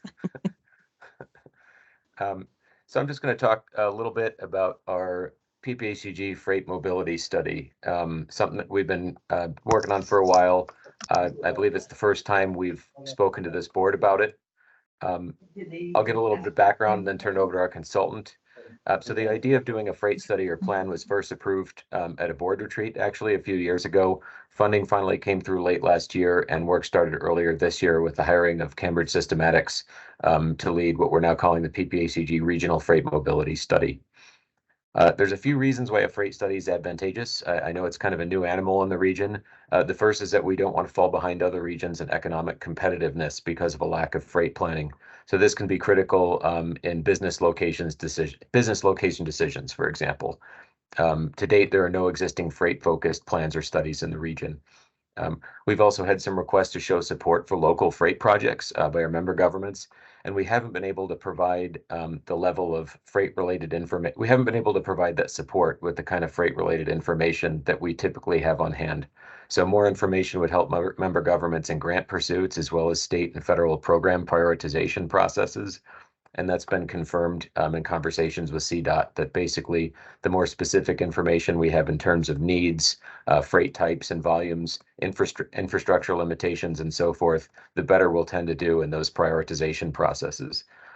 We would also anticipate safety benefits from the study, both in terms of day-to-day traffic safety and also hazardous materials safety. So as for the project approach, it was thought that because there are no existing freight-focused efforts, it would be best to start with a study instead of a plan, one that would focus on needs and laying the foundation for those funding opportunities with information and data. So you won't find any hard prioritizations or funding being assigned to projects in the study. So with that, I'll turn it over to Evan Enderson, who's the head of our Cambridge Systematics team that's leading the project. Thank you. Thank you, Jason. Just real quick, anybody have any quick questions on anything he just stated for the introduction? Jared? Okay, thank you. Thank you, commissioners. Can you all hear me all right? Thumbs up, Jason. Yes, you're fine. Thank you. So we'll provide you a brief overview of the study and really kind of focus in on next steps. Want to kind of highlight some of the things we've heard and found throughout this process, and then welcome any of your comment on initial recommendations and next steps as we look to finalize the study and put PPACG in a great position to be thinking more clearly about freight in the future. Jason noted a few of these points, but this is really an opportunity to be on the forefront of freight planning Many more small and mid-sized MPOs are starting to engage in freight planning, recognizing that it's a critical piece of the economy, makes a difference to our communities, and it's not well integrated into our traditional planning processes. So this is really an opportunity for the region to be proactive, both on the planning, funding, and collaboration side. This was a very collaborative effort. We've engaged a number of stakeholders across the region, making sure to reach directly to business and industry, to engage our chambers, to engage first responders, railroads, freight providers, as well as briefings with the Transportation Advisory Committee and the Citizens Advisory Committee, including in-person workshops where we've had city and county and MPO representatives marking up maps and really contributing to the baseline information of this study. This will also support ongoing long-range transportation plan efforts, the SEDS efforts that you heard about earlier today, as well as some Chamber of Commerce efforts, making sure we kind of aligned our analysis with some of the things that were already ongoing on the region so that we can really leverage some of the data and information presented by this study. As Jason noted, this is really a first opportunity to start gathering some very freight, truck, rail, and air specific data that can inform future plans and really provide that baseline to help answer questions about what is moving in our region, how is that moving, what roads and rails are they using, where are some of our challenges and some of our problems, how can we develop priorities and projects from those challenges. And so we've really done a tremendous job kind of leveraging some of the available data from the state, from the MPO, from partners, to really look at trends and conditions and outline some of those basic challenges and opportunities. The ultimate draft plan really will be kind of high level and strategic, really just kind of scratching the surface on how can we develop an overall priority network for corridors, a vision network, and start to put together a list of potential improvements and investments that can be further advanced through further planning. So that's the high level overview of the study. You may be asking yourself, why does freight matter? There is a significant amount of tonnage that moves around our region on a daily basis. That tonnage is expected to increase along with our growing resident population and economy by over 40% over the next 20 years, where we're moving about almost 25 million tons per day. Most of those goods arrive by truck, primarily, and really anything delivered to our residences and our businesses ultimately are delivered on a truck overall. We've got limited air cargo and a little bit limited rail movements in the region to start with. Why does that matter? There's a significant value and economic and indirect economic benefits associated with that, the value of those goods that are coming in. The movement of freight supports thousands of jobs across the PPACG region and supports many of our industries that really depend on moving goods on a daily basis. Anything that arrives to your doorstep from parcel delivery, anything that you purchase from a store off the shelf, any business that relies on moving goods, construction, waste management, utilities, wholesale, and warehousing. There's really a significant amount of economic activity that's generated from goods movement. But we also know we have a lot of challenges. Safety being first and foremost, important to businesses and operators, important to us as residents and travelers. There's still a relatively high number of truck-involved crashes every year. There are a number of hazardous materials incidents that happen every year. Those are kind of getting national attention from railroads, but also most of the fuels that we consume are trucked in on a daily basis. There's also a significant number of railroad crossings across the counties. Many of those have potentially unsafe or hazardous crossings or low bridge clearances. We know when we experience congestion, but when we experience congestion as a commuter, it may be different from the reliability that's needed from a truck driver's perspective, where they need to make their delivery windows. They have limited hours of service that they can operate on. If they miss those because of our unexpected congestion or bottlenecks, they may need to find emergency truck parking, oftentimes in neighborhoods or residential areas where we really necessarily don't want trucks parking overall. So improving some of the reliability, addressing congested bottlenecks, improving how trucks are moving to and through the region is really, really critical. And there are a number of corridors, over 10, that carry a significant number of trucks each day. Again, most of the goods move by truck. And so how can we start looking at how can we improve the operational efficiencies, the safety, the congestion, the connectivity along those corridors to move more and more goods and accommodate that 40% growth that we're expecting over the next several decades. So as I mentioned, we did a really comprehensive process of looking at data, but more importantly, really reaching a number of stakeholders across the region and really tried to kind of understand how the region was positioned when it comes to moving goods. Because again, that critical to our economic competitiveness, to our daily lives. And so how do we kind of think about how does Pikes Peak compare to other regions and what are some of our strengths, weaknesses, opportunities, and threats? Really strengths is there's a growing consumer base. The vast majority of goods that are moving to and from the region are really fulfilling the warehousing and consumer hospitality and restaurant needs. That will continue to grow, again, with expected population, which means more and more goods traveling on a daily basis throughout our region. Colorado Springs also acts as a hub for most of southern Colorado, including New Mexico and neighboring states, when it comes to fuel distribution, waste management, warehousing distribution, even Amazon facilities. And so recognizing that there's a significant amount of activity generated, within our direct communities, but a much broader geographic area that some of our businesses are serving overall. And that really is a strength of the region. Of course, we've got significant military installations and significant advanced manufacturing and some growing bases that can really help kind of fill some of those trucks that are coming in with goods often leave empty because we don't have the manufacturing base to fill those.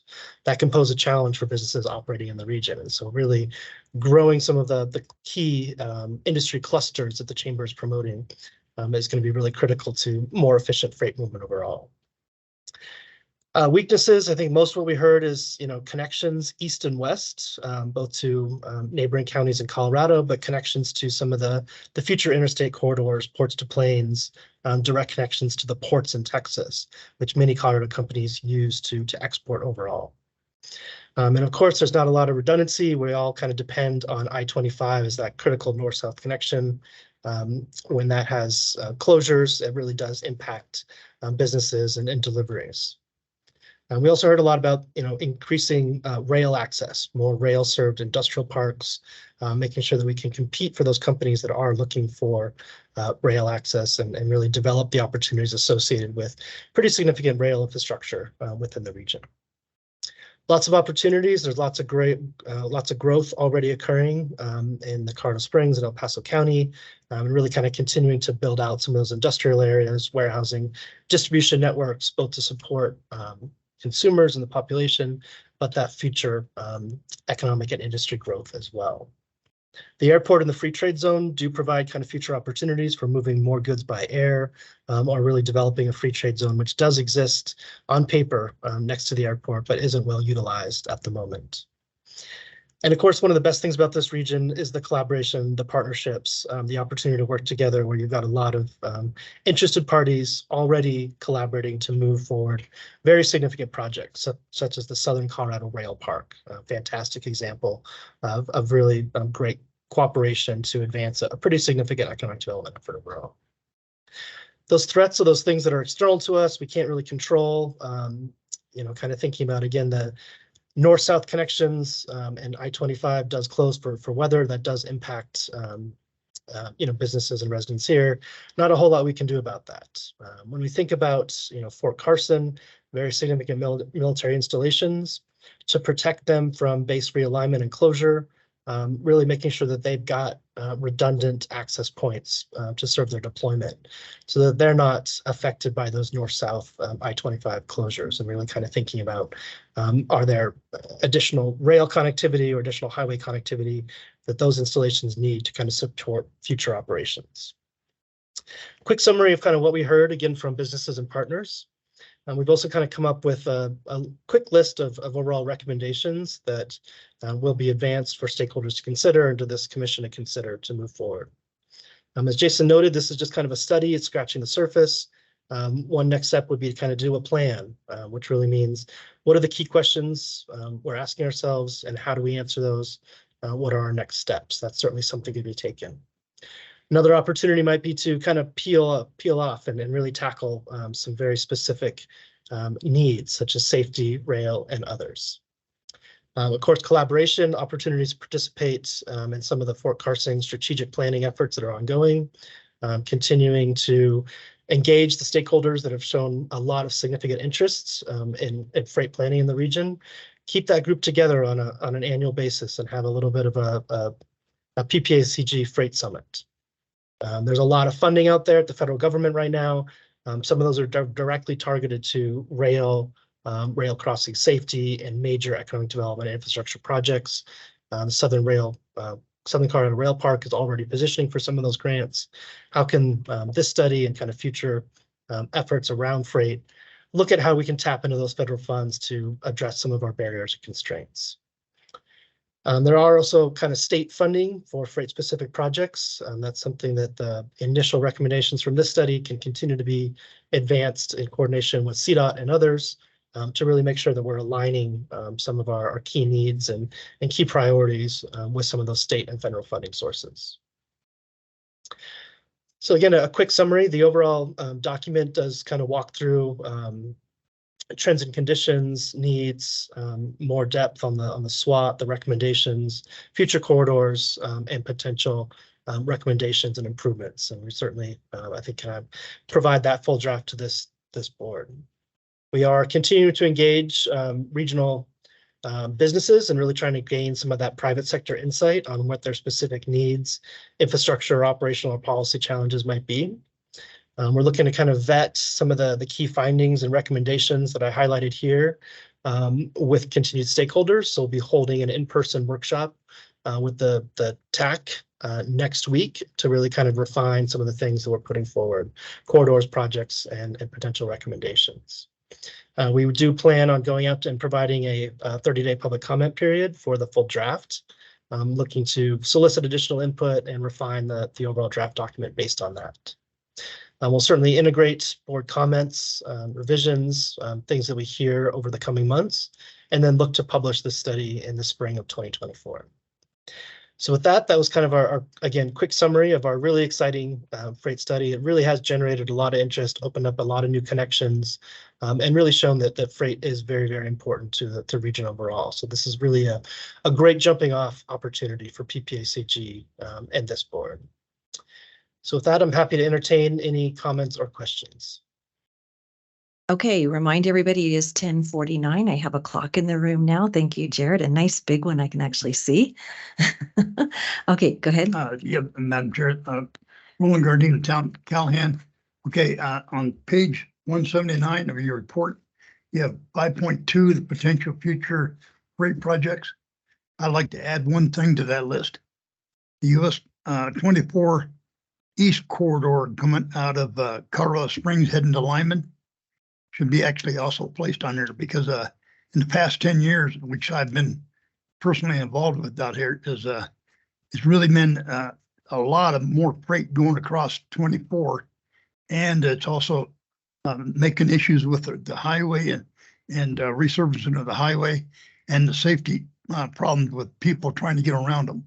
So I think that should be incorporated in that. Thank you for that comment. We'll certainly add that to that list of kind of vision projects, and you're absolutely right about that corridor. And again, kind of goes to that point of enhancing our east-west connections to ports to plains and points east. Thank you. Okay, any further questions or comments from anybody? I do have one question. On page 7 of your report, which is page 154 of our packets, when you look at figure 2.6, top commodities by value, you have drugs. Is that medications, prescriptions, pharmacies, or illicit drugs? Walgreens. It is not illicit drugs. I imagine that would add to the value and tonnage in the region. What you're seeing in the commodity report is a standardized reporting that the Surface Transportation Board uses. So that is in fact referring to pharmaceuticals. Okay, maybe we might want to put a slash on there. Yeah, Since I-25 corridor does have a reputation for having other kind of drugs move up and down the corridor. Yeah, okay, that one kind of jumped out at me. All right. Sorry. We will At this revise. point- Thank you. At this point, we need a little humor, right? Okay, all righty. Any other further questions or comments on that report? Okay, the question, if you could turn on the mic, that's okay. Sorry, Lynette Criverson, Colorado Springs City Council. When will the report for public comment be available? When are we going to release that, Andy? You're going to jump in? I'm happy to, or someone else wants to jump in. And so we were initially hoping to actually turn this into an action item if possible today. 30-day public comment period will start pretty much the same time as this comprehensive economic development strategy would as well. But we would look for your permission to release this document for public comment. It doesn't have to be action, it's just as long. I was gonna say, it's not listed under action. We've had a lot of people drop off and it wasn't, yeah. That's fine. Jason, we're gonna send it out for public review starting what, this week, next week? Okay. Roughly? More like next week. We'd Okay, like for a to get- 30-day period, yeah. Yeah, we'd like to do the TAC workshop and make sure they've had a chance to give us some in-depth feedback and incorporate those comments and then release it. Okay, so when is TAC? Got a couple The 19th. conversations. Hang on, we The got a couple 19th. conversations going on. Transportation Advisory Committee is next Thursday. Is next Thursday. So he Yep. wants to meet with TAC next Thursday, initiate their comments. So probably a week and a half. They will be releasing it for public comment and we will be releasing a press release that it's out there. Oh, Yeah, thank you. that sounds good. You good with that, Jason? Yeah, that sounds good. Good. And then while we're at it, I would like to get an indication of initial interest in maybe having a more in-depth workshop for interested members of this board next month in November. This would be something after the regularly scheduled meeting. I think that's a and great then- idea. Do we have, and then I don't what think we have folks might anything like else to talk scheduled, about. do we? We don't, and this just popped in my little head as well. There was reference to the Southern, the Fountain Rail Yard industrial study. Maybe we could do a mini brief on that as well at the same time and do it all after the November board meeting. Okay, so we're gonna call it, it's not Transit 101, it's like Freight 101. All right, Freight 101. Oh, Unless you ordered. I don't know. I pretty much need to start at the 101s and sometimes the 99s. So that's right. Okay. All right. It is 10:54. That takes us on to the information item draft budget. Carol, thank you for your patience. Let's have some fun and talk budget. So in your packet, thank you for that. In your package, I have given you a memo. I've given you kind of details of the expenses. And I don't plan on going through the expenses except for we'll talk about the wage benefit piece. So if you have any questions about that, just let me know. I have given you a draft budget at a 4% wage package increase. And I've given you a draft budget at a 5% package increase. And so what I'm looking for today is for you to review the information and give me recommendations so that I can come back next month for a final budget approval. So with that, I will give you some summaries. Our revenues have increased on the 2024 budget over 500,000 over the 2023 budget. The increases are mainly in the military and the transportation budgets. We do have an offset reduction in the 5310 funding, FTA funding. We are requesting a 5% member dues increase, which would be a little over 25,000, and that is over the fiscal year 2023. The budget includes full-time employees at 41. That is up from 39 from fiscal year 2023. And I'd like to note that the two new FTEs are both grant funded. One would be absorbed by a grant that we already have, and one is a brand new spanking grant that we received. And it's particularly for this position. We have two programs, the environmental specifically the air quality, and the regional SEDS, which are fully funded by member dues. We're budgeting the air quality piece at around 68,000 for 2024. And we're budgeting the SEDS piece, which wouldn't be as significant at 13,000.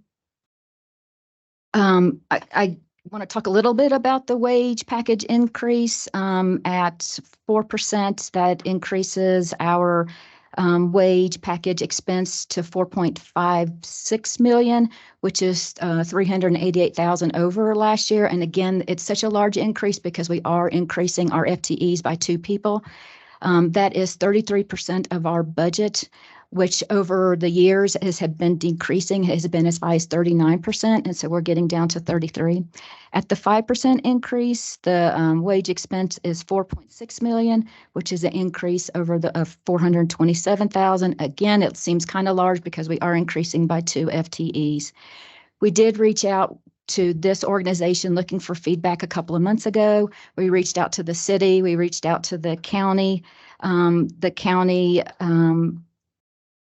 and the city gave us the information. They're both at around 4 to 4.5%. Again, I'm asking for y'all to help me determine which way to go. And before I open it up for comments, I kind of want to go back and let's talk about history, because in October of 2021, we did a wage salary study. We paid for an organization to come in to make sure that we were in line. We were basically in line. There were a couple of positions that we had to increase, which we did. Last year, we did a comparative salary between some reported positions through the city and through El Paso County against what we have here at PPACG.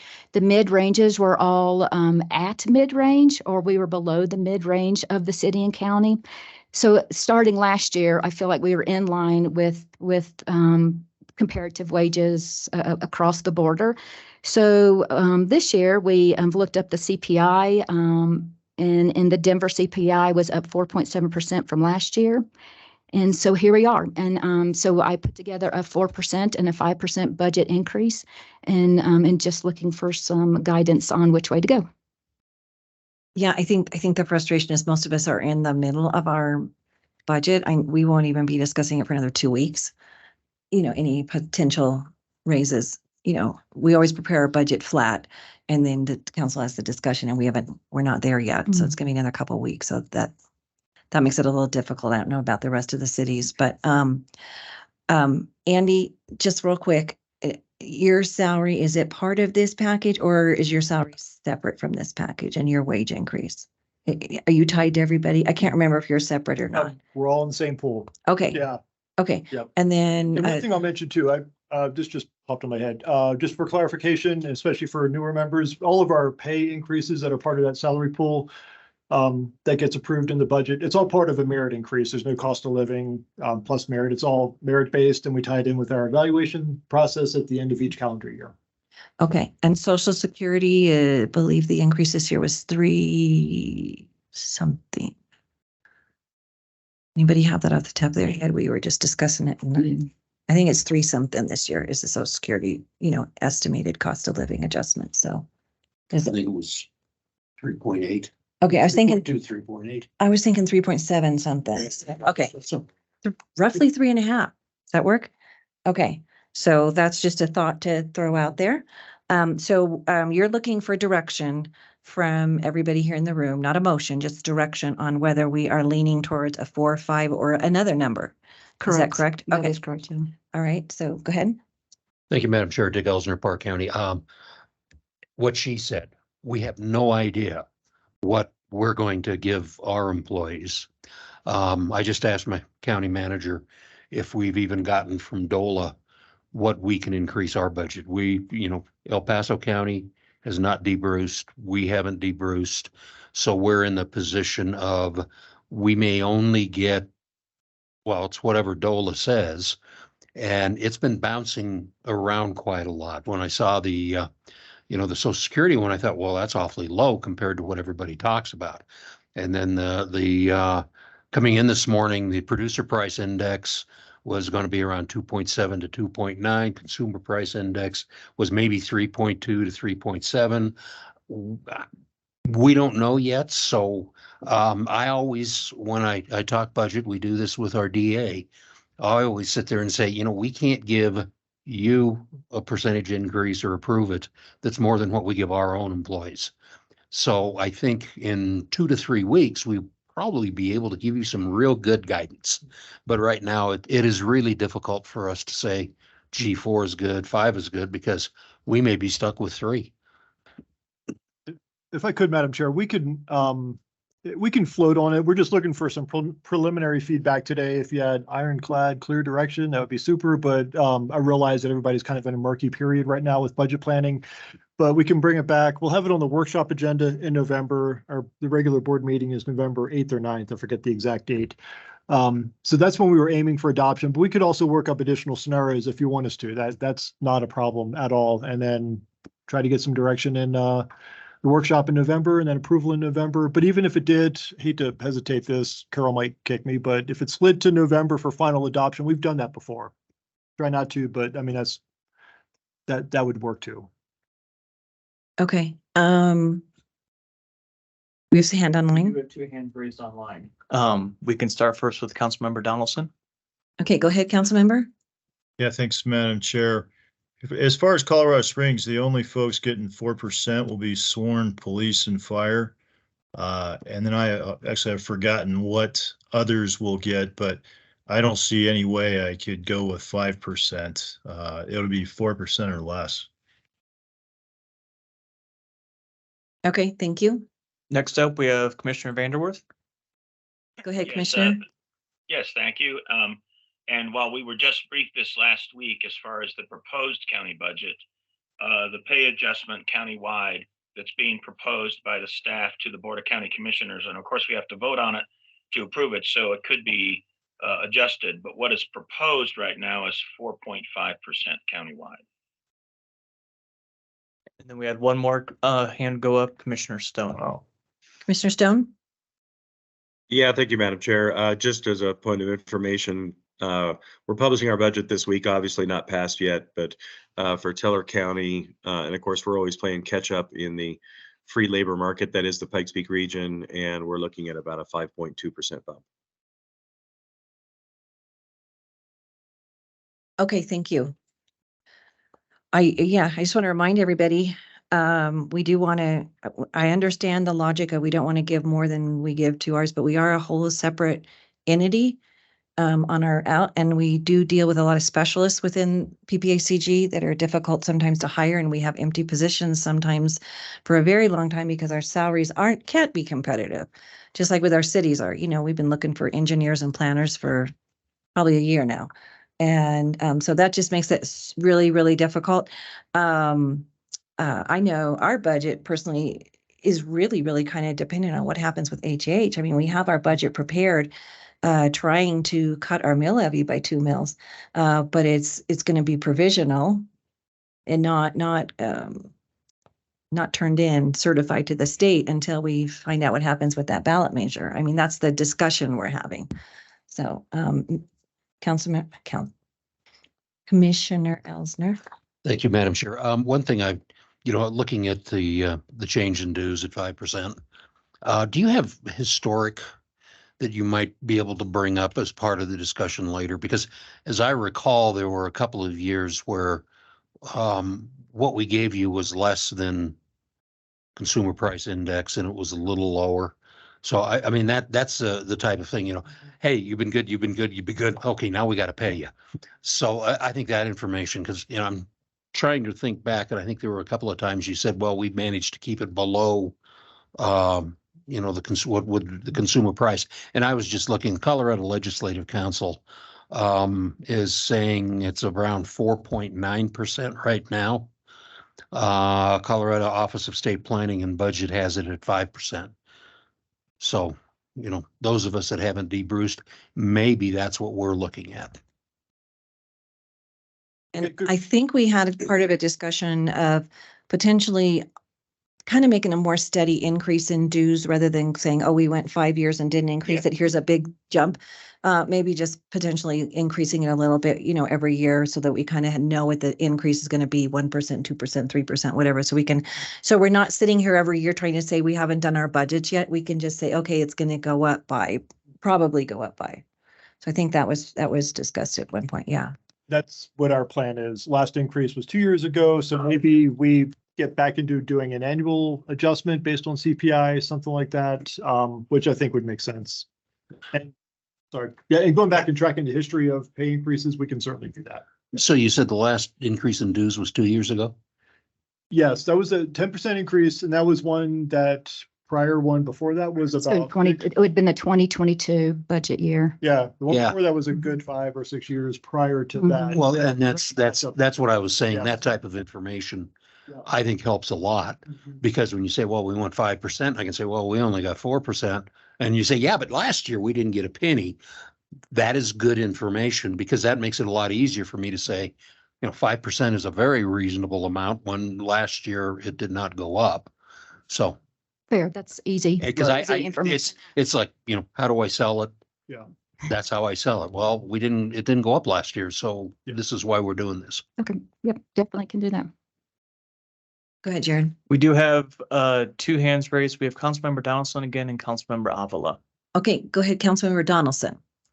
Yeah, just to give you a little more perspective on the Colorado Springs budget, we're looking at 3.4% cuts in O&M in all departments across the city because of expected fall in tax revenue.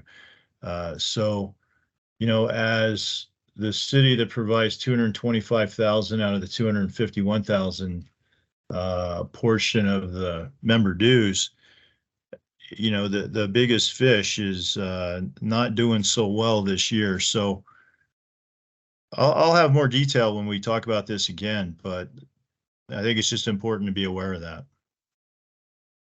Thank you. Councilmember Avila? Thank you, Chair. I'm thinking here. So a couple of questions I'll have, and maybe I can, talk with Carol. When we're looking at the employee salaries, I think I heard you say it, Andy. Are we doing a base salary raise and a merit raise, or is it all merit? Councilmember, this is Andy. It's all based on merit increases only. Okay, that kind of concerns me because of the retirement and part of being competitive. And so I really would like to look at that and look at base salaries, because I don't know how competitive PPACG is. And Carol, would you tell me, so the city, we're pretty much flat in revenue, and that's why we're across the board for departments, we're asking for them to look for a 3.4 decrease in their budgets. But I don't think it's the same for PPACG. So PPACG, Carol, we're not flat. In fact, are we ahead of budget? Did you say like 500,000, or did I mishear that? That's correct. Every program had an increase in funding other than the FTA piece. Yeah, so it's not always comparing, it's not apples to apples as we compare this to the different government entities. So I want to make sure that we keep PPACG strong, competitive, and go with our budget that we have. I think that's another discussion that Councilmember Donaldson brought up about the amount of membership increase. But I remember, we didn't up the price for a lot, for many years. And so now we're catching up. So it's important that we do not get behind again. So that we don't have, 10% raises or 5%, not raises, but an increase, or, maybe we could keep it going at 2 and 3 or 4. But so those are just my comments. And obviously I need to do a little more work on this. And I always try to bear in mind that I'm going blank on the exact number, but I want to say it's like for every dollar we invest in PPACG as a municipality, we get like $15 or $17 back in grants and work and studies and different things that we do regionally. And so that's always really, really good to keep in the back of your mind of, especially I understand El Paso County and Colorado Springs are the two biggest contributors. Thank you. But the investment we're getting back on the dollar for this is really, really, you don't find that investment in a lot of places. Well, if I could, Madam Chair, just to piggyback on that and to Councilmember Avila's question or comments. When I got here, there was concern about we're not getting more grants that we maybe should bring back to the region. And that's what drives the need for the local dues, for local match for those grants. So I think, we've had some pretty good success the past couple of years, but that each time we bring in, say, a new safety grant for transportation, or an expanded DoD grant to do our joint land use compatible use planning work, or SEDS work, or air quality grants we're going after. That is what drives a bit of an increase for local dues. So I think this maybe warrants a good conversation. What I'd like to do is maybe at the November meeting, was going to propose this when I gave my report at the end of the meeting, is maybe we have a good discussion about work plan priorities for next year, so we can, match up and show you where those local dollars are going to meet our federal grant requirements and program needs that, we're taking on with the board's permission. But we've been, I think, pretty aggressive in trying to go after grants that really do fit in within our mission, but that also does have a cost impact. Okay, so what I'm hearing is bring back 3% as part of your stuff in November. And in November, we have to make a decision. So allow plenty of time for discussion on this and making a decision on it. Is that what I'm hearing? And we do one more comment. It is 11:13. We do have one more from Commissioner Vanderwerf. Okay, go ahead, Commissioner. Yes, thank you very much. Actually, I think your comments just a second ago, Mayor might have answered the question, and that was a general question about the timing requirements in order to get to the right vote at the right time. Do we vote to finalize this in December? Yes, officially we can hold off until December. It has to be finalized in December. Ideally November, Stan. Yeah, ideally November. Right, so come with your pencils and your calculators to the November meeting, right? And prepare to make a decision. Yeah. Okay. I would like to suggest everybody make sure that the work session, the Friday before, everybody that has questions about the budget attends the work session, so we can get through a lot of this at the work session. So when we get into our regular meeting, we don't run until midnight. Thank you. Really, really good point. We do get a lot of work done at those meetings, and I really appreciate the fact that we do and get the staff there. So, all right, you got 3 days less than than the next meeting. All righty. Okay, we are on to item D, Executive Director Evaluation, Ms. Hoffman. Sitting back there patiently waiting. Good morning, Sherry Hoffman, HR Generalist at PPACG. In your board packet is a memorandum outlining the evaluation process for Andrew Gunning, along with an informational copy of the evaluation form. After today's board meeting, board members will receive an email from Qualtrics as Employers Council is managing the confidential data collection of the evaluation. If you don't receive the evaluation from Qualtrics, please check your junk email box or check with your IT department to see if it got blocked. The evaluation can be completed on your mobile device or on your computer to facilitate completing the evaluation with ease. Please make sure to complete the evaluation by October 23rd, as that's when it will close. It's important that we have a timely and informative evaluation process. Results will be compiled and discussed at the November board meeting. Please do not hesitate to reach out to me if you have any questions or if you did not receive the email from Qualtrics. Thank you. I'm not remembering seeing it, so, but I seem to have been inundated in the last couple of weeks. These companies going crazy on emails, so Employers Council is supposed to send it out today after the Oh, meeting. okay, Yes. perfect, So okay. you may not have, you may not have seen it yet. Oh, it's So- not as bad as I thought I was. Okay. All right. I would like to no, this is it, folks. This couple pages is it. We really, the executive board decided this year to shorten it down. So in the past, you've gotten a long one and then a week later you got a short one. This is it. And I don't have to be the nag this year. I am turning that job over to Commissioner Elsner. So if he's going to be checking with Sherry to make sure that we're getting them back. And there's how many of us, Andy?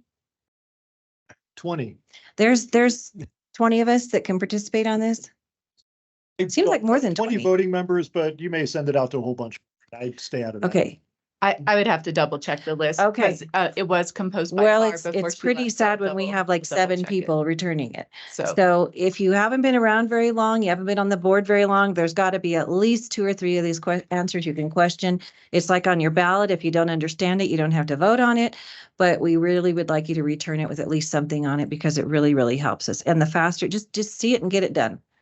So really appreciate that. Okay. Employers Council will also be sending out email reminders to do the evaluation as well. Okay, and if you need assistance, they can help you with it. I know a couple years ago when I broke my right arm, like a week before we started this, they called me on the phone and did it with me verbally. So if there's some reason you have any type of issues with that, we can arrange for them to reach out to you. All right. You just got it. Okay. All righty. So that one should be more informational to show you what's on.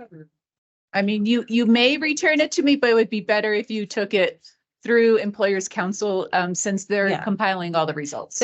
Yeah, and we do that to kind of just make it a little bit more objective. But thank you for trying to get it done in an efficient, timely manner.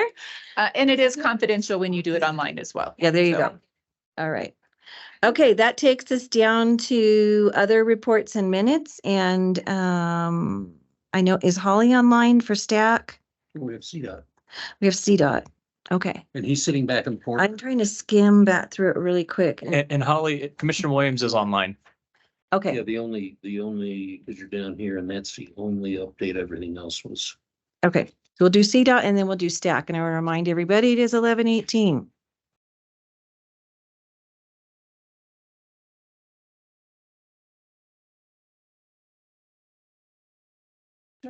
Yeah, which.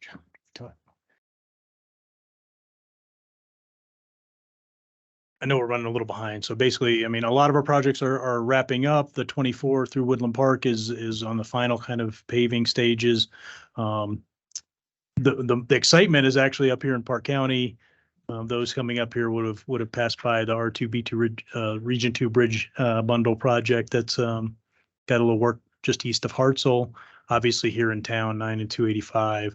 MAMSIP and ramp metering in downtown Colorado Springs is just kind of wrapping up too. Really, that's basically done. So that should actually fall off of this active construction list anyways, as will again, the resurfacing from Divide to Chipeta Park within some weeks here. So we're really just looking kind of forward, those near-term projects, 2 of them are very near term. The pedestrian improvements 8th to 31st Street on 24. It's a traffic project. Fillmore to Garden of the Gods. We should definitely start to see some movement, although it's not going to impact traffic much initially. A lot of ITS work, some utility relocation work to get ready to demo the first and begin the first phase of the bridge construction over Elston. Some sign and signal replacements. We're looking to advertise within the PPACG area an overlay resurfacing project on I-25 down basically the south boundary, but right just north of the Pueblo boundary there, midway around the power plant, and up here in in the Central Front Range area. In actually Fremont County, we have US 50 down out by the Region 5 boundary out Salida East, basically. So basically, I'll just take any questions or anything on the slide or any project. Okay, for those of you who can see the slide, any questions? One online from Commissioner Stone. Okay, Commissioner Stone? Yeah, thank you, Madam Chair. Quick question. I should have asked it at Central Front Range TPR, and I'll keep asking it, which is the balance of Highway 24 resurfacing up to the divide interchange at Highway 67. Is that in a funded status, or where are we on that? Yes, it isn't a funded set. It's a 10-year rural paving project. So right now, I think I can pull up. Oh, I don't have the exact surgery. Yeah, but it's continuing design. It's certainly not going to be under construction next year. We're hoping to get 2025 or 26 at the latest on that. Okay. On the freight corridor study, it mentioned places for trucks to pull off, you know, when like they miss their gateway for the delivery. But we also talked last year about, you know, wind and storms and different things. And I think CDOT was going to look at that or do some studies or something.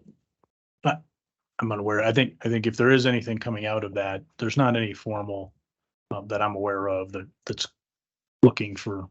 I mean, our freight program is calling for projects and stuff like that. They are looking to do a call for projects here in December, I believe December to January for the next round. So that's certainly something we could discuss whether that's something to pursue. I think we had a lot of concerns because when we had the windstorms before, I mean, I-25 was, they either on their side or just for miles, you had to drive between the truckers pulled over. And when the blizzards hit, they don't really have anywhere to go. And that means they're just sitting in their trucks and burning fuel, and that adds to the GHG. And it just kind of goes on. And then people, like they were saying, get upset there and that they pull in the neighborhoods. And so I wouldn't want to speak for Shane. I know that the resources are relatively limited. I mean, just shoulders for trucks to pull off on I-25. Generally, you know, we're having a hard enough time with chain up stations, chain down stations, which are very, very few and far between. You know, we did just finish pretty much with some things that still need to get installed in terms of the lighting, but the 2 chain ups here in Park County, 285 westbound to Kenosha and 9 northbound to Hoosier. So I think resources like that are, you know, chain ups and stuff like that are where a lot of the focus is. But I think, you know, I can definitely talk with Shane a little more. We can see, especially as we might get closer to that call for projects. I don't know. We just seem to discuss it while it's happening or right after it happens, and then it kind of just drops off the radar. So I'd really like to see that kind of stay on the radar. Yeah. I think I'd have to talk with you a little more about what actual improvement would, okay, yeah, you know, would address the trucks, but. Okay. Anybody?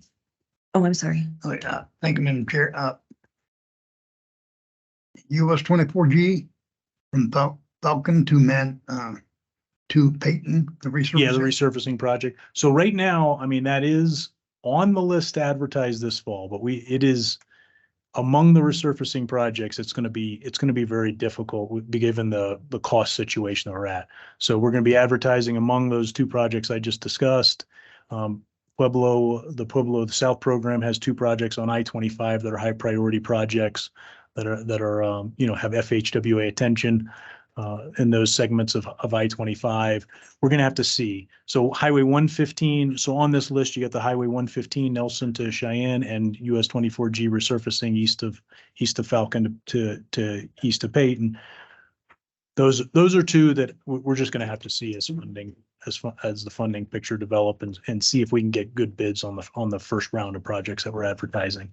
I think it's basically that one in particular is very high risk not to probably have sufficient funding to advertise for 2025 or 2024 construction, and might need to get bumped to 2025. Well, I'm driving up 24 to here, man. This view is nice.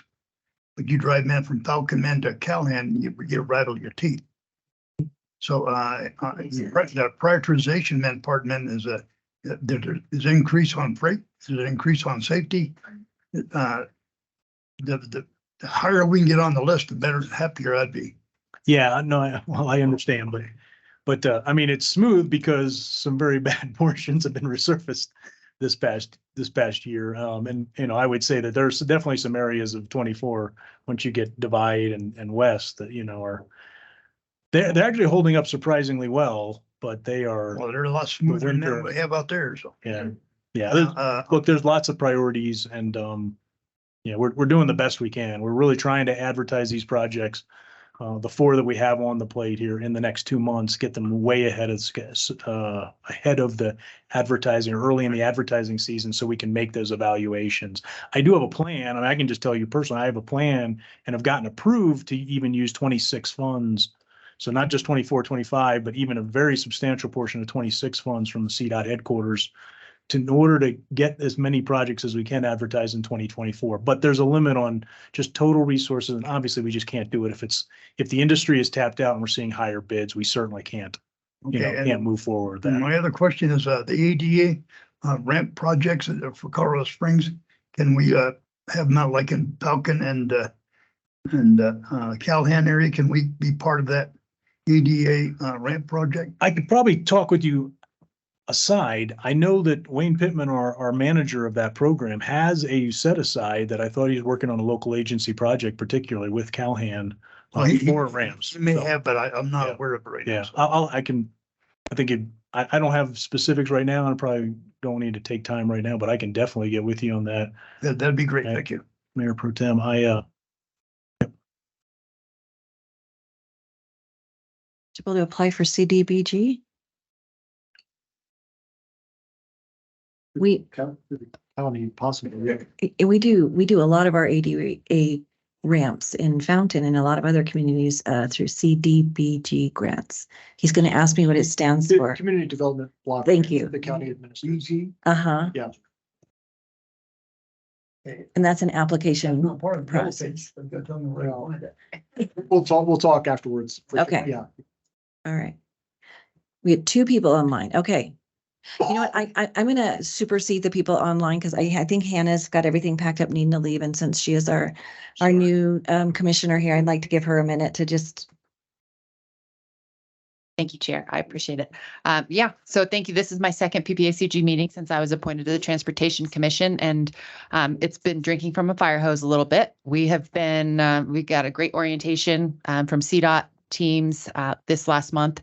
And then I'm looking forward to a tour of the district and all the projects with Shane Ferguson on the 20th. So we're going to make our way all around and see, before the weather turns too badly. So I had the opportunity to go on Monday to the Central Front Range TPR meeting, get to know some people there. So I appreciate your patience as I get up to speed, and I'm really enjoying it so far. And I look forward to getting to know the rest of you. Feel free to reach out anytime, but it's taken me a minute to get up to speed. So. Just a minute? Just maybe 5 minutes. I'm impressed if you are up to speed. It's a huge fire hose. No, a bite at a time, actually. Yeah. Thank you. Yeah. All right. Well, thank you for coming all the way up here today. Appreciate it. All right. I love in-person meetings. They're great. Yeah. Okay. So we have 2 people online. We're now up to 3, but the third one might be part of the other part. So let's start first in order, Commissioner Vanderwerth. Yes, thank you very much. So I appreciate all the great work that's doing in our region, and I do see at least three I-25 projects up there on that update slide. But we do have, another challenge that most people are well aware of, and that is basically I-25 from Cimarron to South Academy is almost a traffic jam every single day now. So I know that some of the bridges that were built there were built for an extra lane in mind. And so my question to CDOT is what's in the planning for adding a lane in the downtown corridor of Colorado Springs? Well, the quick answer is there's not anything in the plan to add a lane. We have a 10-year capital project for safety and operational improvements from South Academy to Circle. That will certainly, now one of the problems with that is we've already tapped some of that funding for Fillmore to Garden of the Gods, and I think that it's highly likely that there's going to be some discussion in the near future about potentially tapping some more of that to actually get Powers and Airport fully funded for advertisement, which I know is also a very high priority. So that project though has up to $47 million on the 10-year capital plan, CDOT's 10-year capital plan, the South Academy to Circle on I-25. Again, safety and operational improvements. We've begun design on that. PPACG has provided some RPP funding to help us, advance design on that without having to wait till 27 plus. because that's when the 10-year capital funding is designated for it. So we're going to be advancing those design efforts here very quickly. We got AECom hired on to help us in the consultant side on that. But it is, the scope is safety and operational improvements. So we would expect that to be auxiliary lane improvements. It certainly could suggest something in terms of, that third lane, but it wouldn't be extending it the entire width. The limit of the scope we have right now funding for is basically those shoulder safety type improvements, replacing a likelihood would be replacing the US 85 and the railroad bridge there that's kind of midstream, which certainly causes some psychological. I mean, sometimes those things are negatives that actually bring on some congestion when people feel constrained and they slow down without reason. But that's not, they're not going to be. It's unlikely that they're going to fully solve, any sort of issue here. It's gonna take more than what we have the current funding for. It is possible that some sort of continuous auxiliary lane like Fillmore to Garden of the Gods, if we could get the funding for that, it's certainly possible that could become in the picture.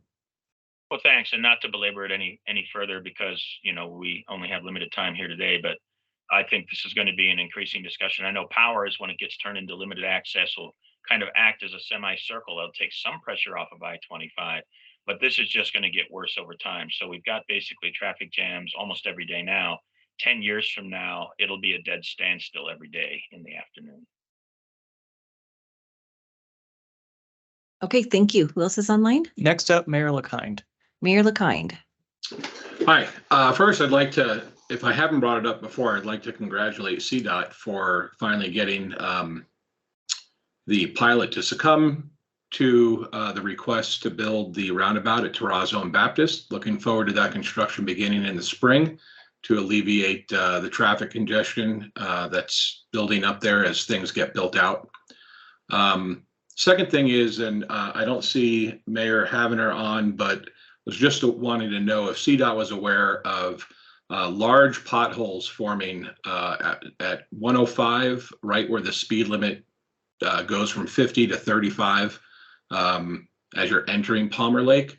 It looks to be caused by water erosion going across the road, but it's getting quite dangerous. And having done it myself, people are using the northbound lane to avoid the southbound potholes.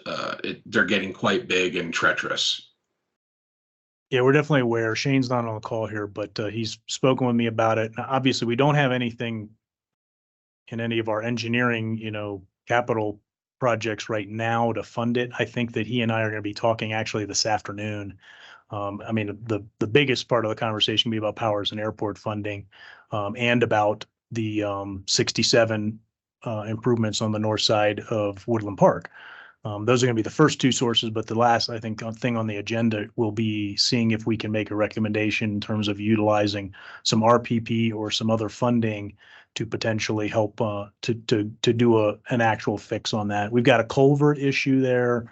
We've got, and we do have a groundwater issue there. So it's not the type of thing that maybe needs the funding for an engineering solution, but we're definitely aware of it. I show up without a specific knowledge of any immediate maintenance plans, but so I don't know if Shane has had discussions with our maintenance forces on anything they might do immediately there, but I know he's contemplating how we could especially utilize RPP funding, and that certainly might be something that you guys see some requests to tweak that. Great, thank you. Okay. And then we have Commissioner Williams, but I don't know if that was specific for CDOT or if she was going to do the stack update, but I'll let her make that call. It is to the stack update. Okay, barring any other questions on CDOT or comments? Thank you very much. Okay, go ahead, Commissioner Williams. I was going to say the CDOT report has gotten so good that we really, really like it. So thank you very much for CDOT for doing that. The Stack meeting met, we approved a multimodal option fund to forward to the Transportation Committee. We go through the formula. We took away a little bit from Denver and gave all of the other metro areas, since it's primarily metro areas who get it, a little bit more. So we'll get a little bit more, and Denver will get a little bit less on multimodal. And that would also include, there's 5 metropolitan organizations in the state. One of them is Pueblo area. One is El Paso, Pikes Peak area, just Colorado Springs and some surrounding cities, not Eastern El Paso County. And one is DRCOG, and then there's 2 others out there. Oh, Grand Junction was one. So the more important thing is the transportation regions study. There's 14 TPRs throughout the state. The governor does want to create one up in Eagle County and Summit. And so it looks like they're going to have to combine 2 of the TPRs in the southeast region of the state that consists of 2 counties each. TPRs is another way to distribute the money, especially to rural communities. The final question, and we have not had our full presentation from CDOT. The final question is whether or not to split up the Central Front Range Transportation Planning Region. That includes Eastern El Paso County, Highway 115 going down through rural El Paso County down to Fremont County, and Park, Teller, and Fremont. And so that's why Herman Stockinger is coming down on Monday. So anyone who can attend the special board of directors, it's really important, if you can't attend, to have a staff member there so we can have some feedback on that, because we will be forwarding that feedback. Will go in front of the committee, which Andy Gunning sits on, as does Dick Elsner, for the TPR boundaries. And that committee will then forward a recommendation to the stack, which will then go to the Transportation Committee. And that will be, it's a financial recommendation. That's why it's been so important. It's just not a splitting of boundaries. It depends on how much money we have to leverage in these counties to do other projects. And so that's why it's become such a hot topic, is because we in Colorado, and I know this is probably preaching to the choir, but we really fund transportation about 10th in the budget. Whereas like in a state like Utah, it's probably in the top 3. And so that's why things like the I-25 interchange, actually, I believe one of the choke points happens to be from Bijou down to Cimarron, and then it probably extends all the way down to Fountain. And that's because we can't, the land in the Palmer land, General Palmer in the city of Colorado Springs says it has to go this way, and we have to have that crazy curve in the road. If it would have been, if we could have made it straight, it would not be quite as bad as it is already. But yes, it already has started to back up there, and it's a choke point every day. So it's one of those frustrations in living in Colorado. There's not a lot of money, so that's why the Transportation Commission and the Statewide Transportation Advisory Committee fight over it so much, because we just don't put a lot of money into our roads. And yeah, we do wait 10, 20 years for projects that should become completed within 5 years. And so it gets frustrating, but that's the way it goes. That is the report. Anyone who is able to attend on Monday, and Andy can announce what that time is, we would greatly appreciate having you there. Okay. All right. Just everybody, please, as usual, take a look at your current committee and commission vacancies. Mobility Coordinating Committee has a lot of empty spots. That is a really, really important committee, getting people on there to work on specialized transportation and things for your area. So if you have anybody interested in that, can't be you if you're at this board meeting, can't be you because you're already on board, but anybody in your other council members and other people in the community. And question, that can be anyone in the community we appoint locally, correct? My understanding, they don't have to live in your city. We've had with people in the past that haven't, but that is recommended, you know, I mean, maybe they work there but don't live in your city, or they, you know, do business, they have a dedicated interest to your community, right? So, all right. Okay, that takes us to Andy. Sure. Thank you, Madam Chair. And just to follow up on Commissioner Williams's comments, yes, so the workshop, special board meeting rather, this coming Monday is the 16th from 9 to 11, I think is what we have scheduled. And really urging, especially El Paso County members to be there, and Callahan and Rama, because this really affects you all more than anybody else within our region. But hoping to see that we have a quorum there as well. That way you can make a recommendation then to the study committee and to see it out as far as which direction to take the TPR boundaries. Only other thing I'll mention is that I'll send something out to kind of get this on everybody's radar. I mentioned it already about the November 3rd workshop, to have an expanded kind of workshop / strategic plan discussion. I think there's a number of items we could use some direction on for key priorities for 2024. So we'll get that out to make sure we've got that on everyone's calendars. But that's all I've got. You're wanting to have a strategy workshop? Yeah, after the board pre-meeting. Yeah, we'll keep the board pre-meeting shorter, perhaps on Friday the 3rd, maybe half an hour or less, just hit the key action items pretty quickly, but then for about an hour and a half, perhaps, that range, get some feedback on the budget and key work plan priorities for next year. Okay. It's on my calendar. I showed up for it last Friday. All right.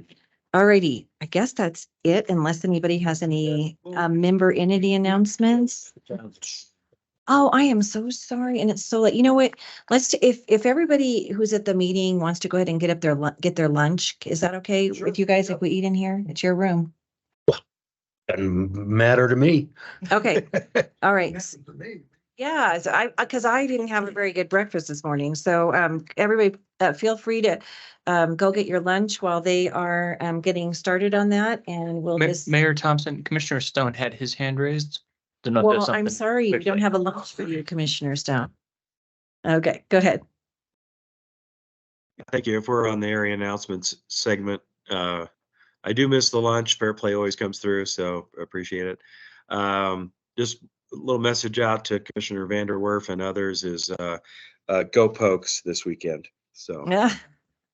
that is all. Okay. All right, thank you. All right, Dick, I'm going to turn this over to you, and Well, I was going to say, who do we have from those two towns, and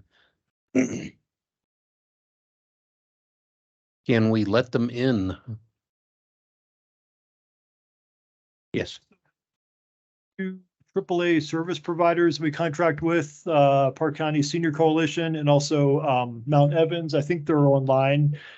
So we were going to give the jurisdictions a chance and the county a chance for an update if they want to provide updates. But we could start with the senior service providers, but yeah. So to your point, Commissioner Stone, we do have Commissioner Mitchell online.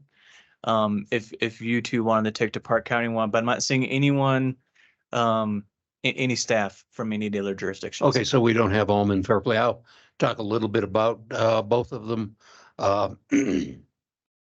Alma is in need of a new sewage treatment facility. They'll be coming this way. We're accepting dimes, quarters, dollars, trying to figure out how to do that. Town of Fairplay, as you saw coming in, the roads are changing at the intersection. I think it's about a year away before it's going to be in really good shape. Both of our communities are suffering from lack of affordable housing, which is kind of everywhere you go. But other than that, we've got a couple of very dynamic, growing communities up here. I think in the future, we're probably going to be seeing quite a lot more growth as the mines head downhill up around Alma, and that land is going to become available. I think you're probably going to be seeing some things up there. So that's most of it.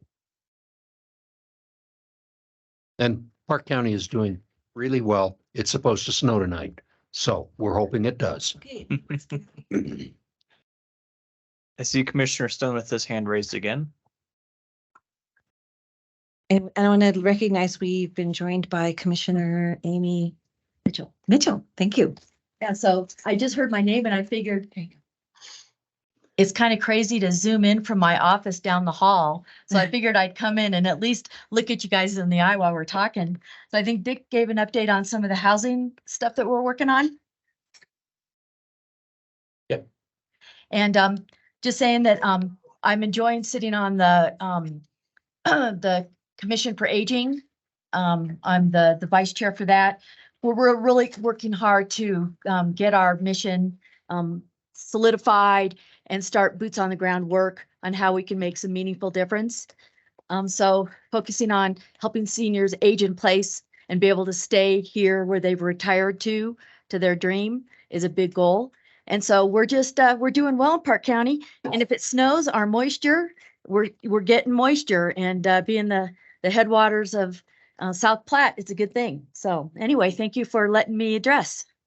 Thank you. Stopping by. Commissioner Stone. Yeah, and actually, this is a real report. We have a meeting set up next week, the commissioners, with CDPHE and a member of the governor's office in regards to our Divide wastewater treatment plant. We were granted a new permit for the expansion, or actually rebuilding of that plant, but unfortunately, the restrictions and mandates which were placed on us in order to move forward for construction. We're going to take a $7 million project and turn it into a $31 million project, which means it's going to become no project. But we were able to successfully communicate with the governor's office, referencing his most recent executive order about some of the boondoggles of his departments, and we were able to get a meeting set up, and we'll report back about whether or not we're successful in our goal, which is to get them to either set aside or give us substantial variance for a number of years. And by the way, the permit that they granted us was only going to be good for slightly less than 2 years, with no specific notification of what the new requirement would be once that permit had expired. So we're building to a massively high level, and it's only good for less than 2 years. And that's just unacceptable for anybody trying to project and build a project, especially when it's for a small community like Divide. So just info for everybody, and I'll report back whether or not we are successful with that and whether or not the government agencies are taking heed of the governor's executive order. Thank you.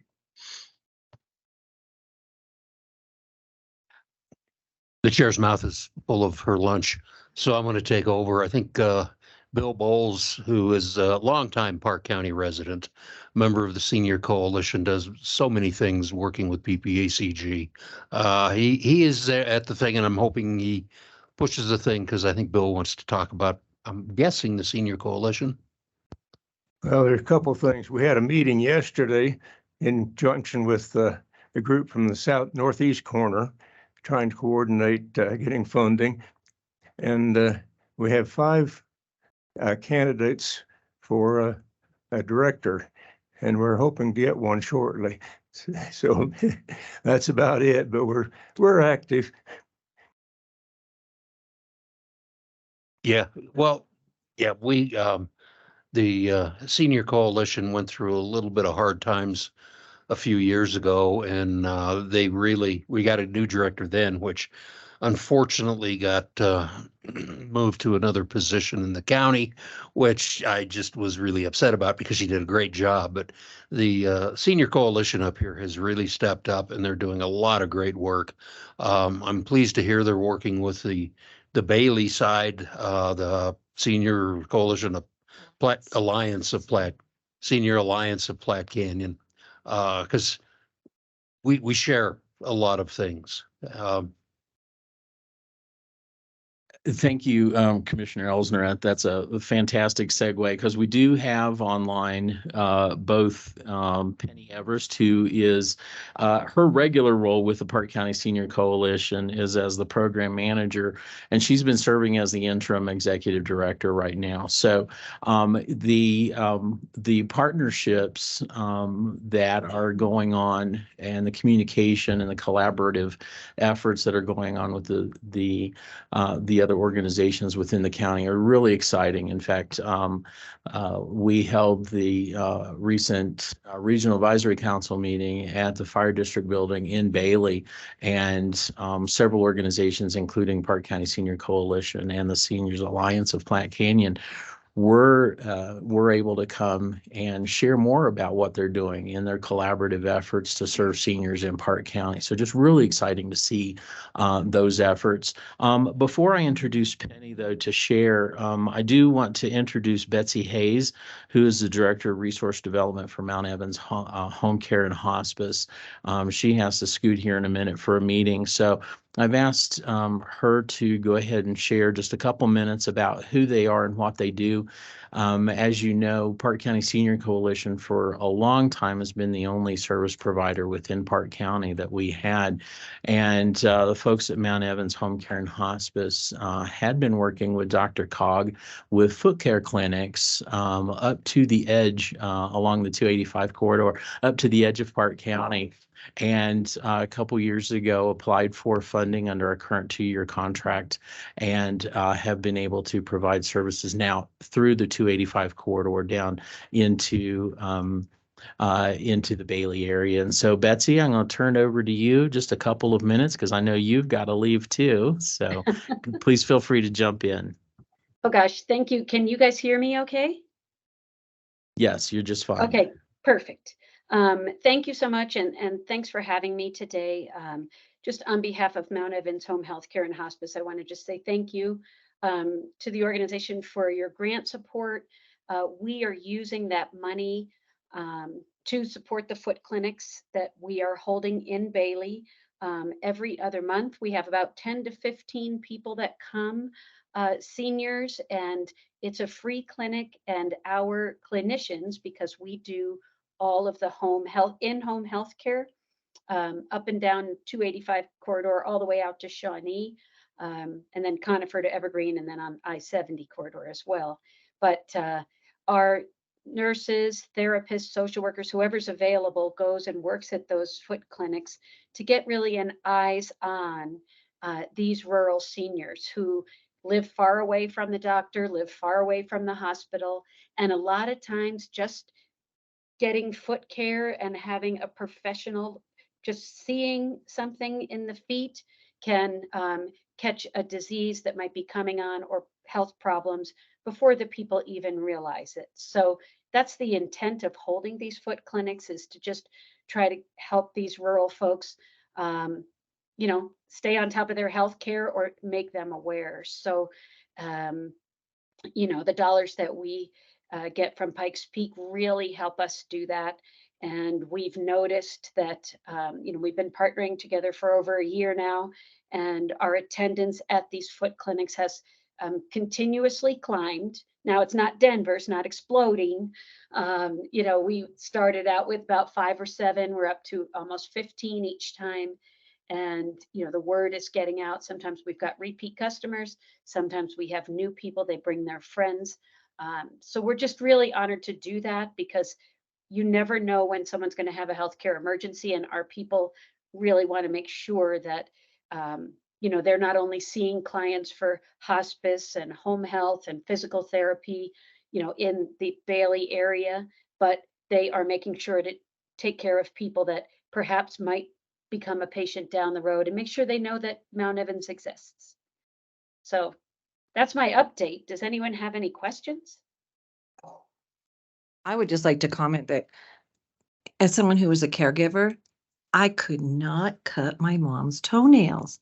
You know, she jerked and she was nervous. And when we found somebody to come to the house to do foot care for her, it was like a miracle. And it was just a special time for her, somebody else to talk to, chat with, interact with, and was taking care of her. And I don't think those of us are a little bit younger necessarily appreciate that. But thank you so much for zeroing in on that. It is super I know important. it's kind of a weird thing, right? Like people's toenails. But it really turns out to be, you know, we are not, you know, going to the homes to do this. We're bringing those people together. So a lot of these people live all alone, and it ends up being a social time. They're not just in and out, they're chatting it up the whole time. they're comfortable, you know, and they've got a nurse down there doing their toes. So, but in the meantime, they're connecting with neighbors and, you know, just getting a little bit of, I don't know, kind of trying to get away from some of that loneliness that rural people sometimes end up with. So. Anything, any others? Thank you so much, Betsy. I really appreciate you making time to present today. Oh, I see we have a hand raised from Commissioner Stone. I'm not sure if it just went up or if it's still up. I see it up, but then I see the microphone. Oh, there. Now it's not on mute. Okay, Go he's ahead, taking, Commissioner okay. Stone. Nope, that was a mistake. Oh, Oh. okay. All right. No worries. So thanks again, Betsy, for taking the time today. You know, feet as we age can really be an indicator of overall health, and I'm so glad that we're able to contract with you all to do that. And of course, we do get questions of when is that going to extend further. So we'll continue to have those discussions. But we yeah, really it's appreciate you being part of you the know, network. to get over the pass. Yes. Mm-hmm. But yeah, this really helps us. I'm Director of Resource Development, so I'm in charge of all the fundraising, grants and that sort of thing for Mount Evans, because for the patient care in the homes, all of that is not covered by insurance. So that's what my day in, day out work is, trying to figure out how we're going to get this job done for people. So thanks for the help. Excellent. Thank you so much. We appreciate you. All right. Like I mentioned, Penny Everest is a program manager and currently was named interim executive director as Park County Senior Coalition, fills the void left by Jenny as she moved on to another position. And so, Penny, I believe you are still online and you are welcome to come on and provide some updates. Okay, can everybody hear me? Yes, thank you. Okay, very good. Well, we could say good afternoon. We're above 12. I want to thank Pikes Peak area for giving us the funding to be able to take care of our seniors. We've probably had about a 20% increase in all of our programs, with people really wanting to use the transportation and meal programs. And so I'm amazed by what I end up delivering to those towns. Just a few weeks ago, I did the Hartselle Guffey Lake George run, and we delivered over 520 meals to that area. So it's a huge uptick. And then we did the North Route, and that added another 300 meals that we delivered up there. I can't say enough how these programs help the seniors. I can't even say enough how many seniors call in or send us notes and thank us for helping them, and that to stay in their homes because of the help that we give to them. And I could just say one other thing to the PPA is that they have been extremely great at helping me understand the SUDS program and getting everything into the system and making that process a smooth transition to be able to do the funding request. And that's it about for me. Yeah, I will just add, just as a general, I don't have your list of services in front of me. I wish I did, because it's surprisingly wide for this area, but every one of them crucial. So, providing vouchers, which is the way that we are able to provide some of the services here, and so vouchers for transportation and the meal provision. That was the special freezer project that we were able to kick off during the time of the pandemic. There are also some case management and chore services, and ultimately to allow our seniors in Park County to stay at home as safe and as long as possible. And that really is the overarching goal of everything that we do with the Pikes Peak Area Agency on Aging, with our Older Americans Act and Older Coloradans Act funding. That is the crucial imperative that we have. And so just so glad that Penny, along with the Park County Senior Coalition staff and volunteers, and Betsy Hayes with the Mount Evans Home Care and Hospice are able to provide these services to Park County. So I am, as you know, always welcome for questions anytime, even outside our meetings. And so if anything comes up, I'm happy to answer those now or at a later time. Thank you very much, Madam Chair. coming here and giving us the update. We have, there were, no? Okay, giving us the update. You know, it has been a long road, I think, over the last almost 6 years, trying to get everything to work with the senior coalition, and with some changes on our end, it has become really great. And it's, you know, PPACG, if you guys hadn't been there in the beginning when we were trying to straighten it out, I don't think we would have ever made it. So I want to thank you, Jody, and Andy, for all of your efforts in getting everything straightened out for us. Thank you.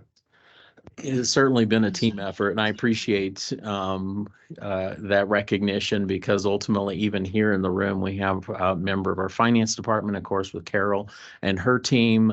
We have our program assistants folks like Melody with our contracts administration, and because we have experienced staff members dealing within who have experience within nonprofit organizations and that kind of thing, everything from fundraising to board development, we've been able to provide those supports to Park County Senior Coalition, but also to several other of our providers who, you know, find themselves in the in between and need some of those supports. And that's nowhere within our parameters and guidance from the Older Americans Act, but we feel that it is crucial for us as the Area Agency on Aging, if we have that type of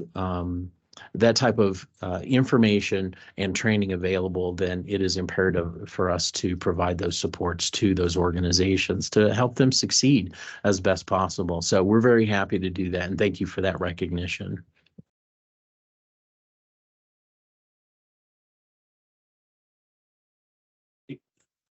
If nothing else, yeah, I want to thank the commissioners for hosting us today. It's always great to take the show on the road and bring the board meeting up here. This is great. And I just wish that it would have worked out where we would have had that nice view out the window.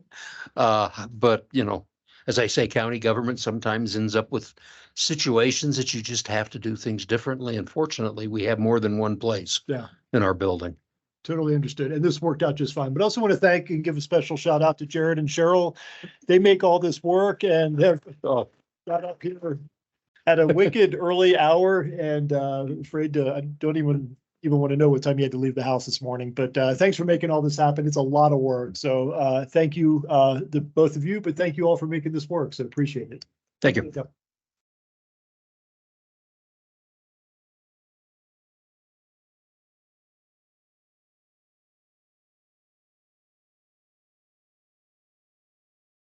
In case it didn't go through for those online, we are adjourned. Thank you all for joining us.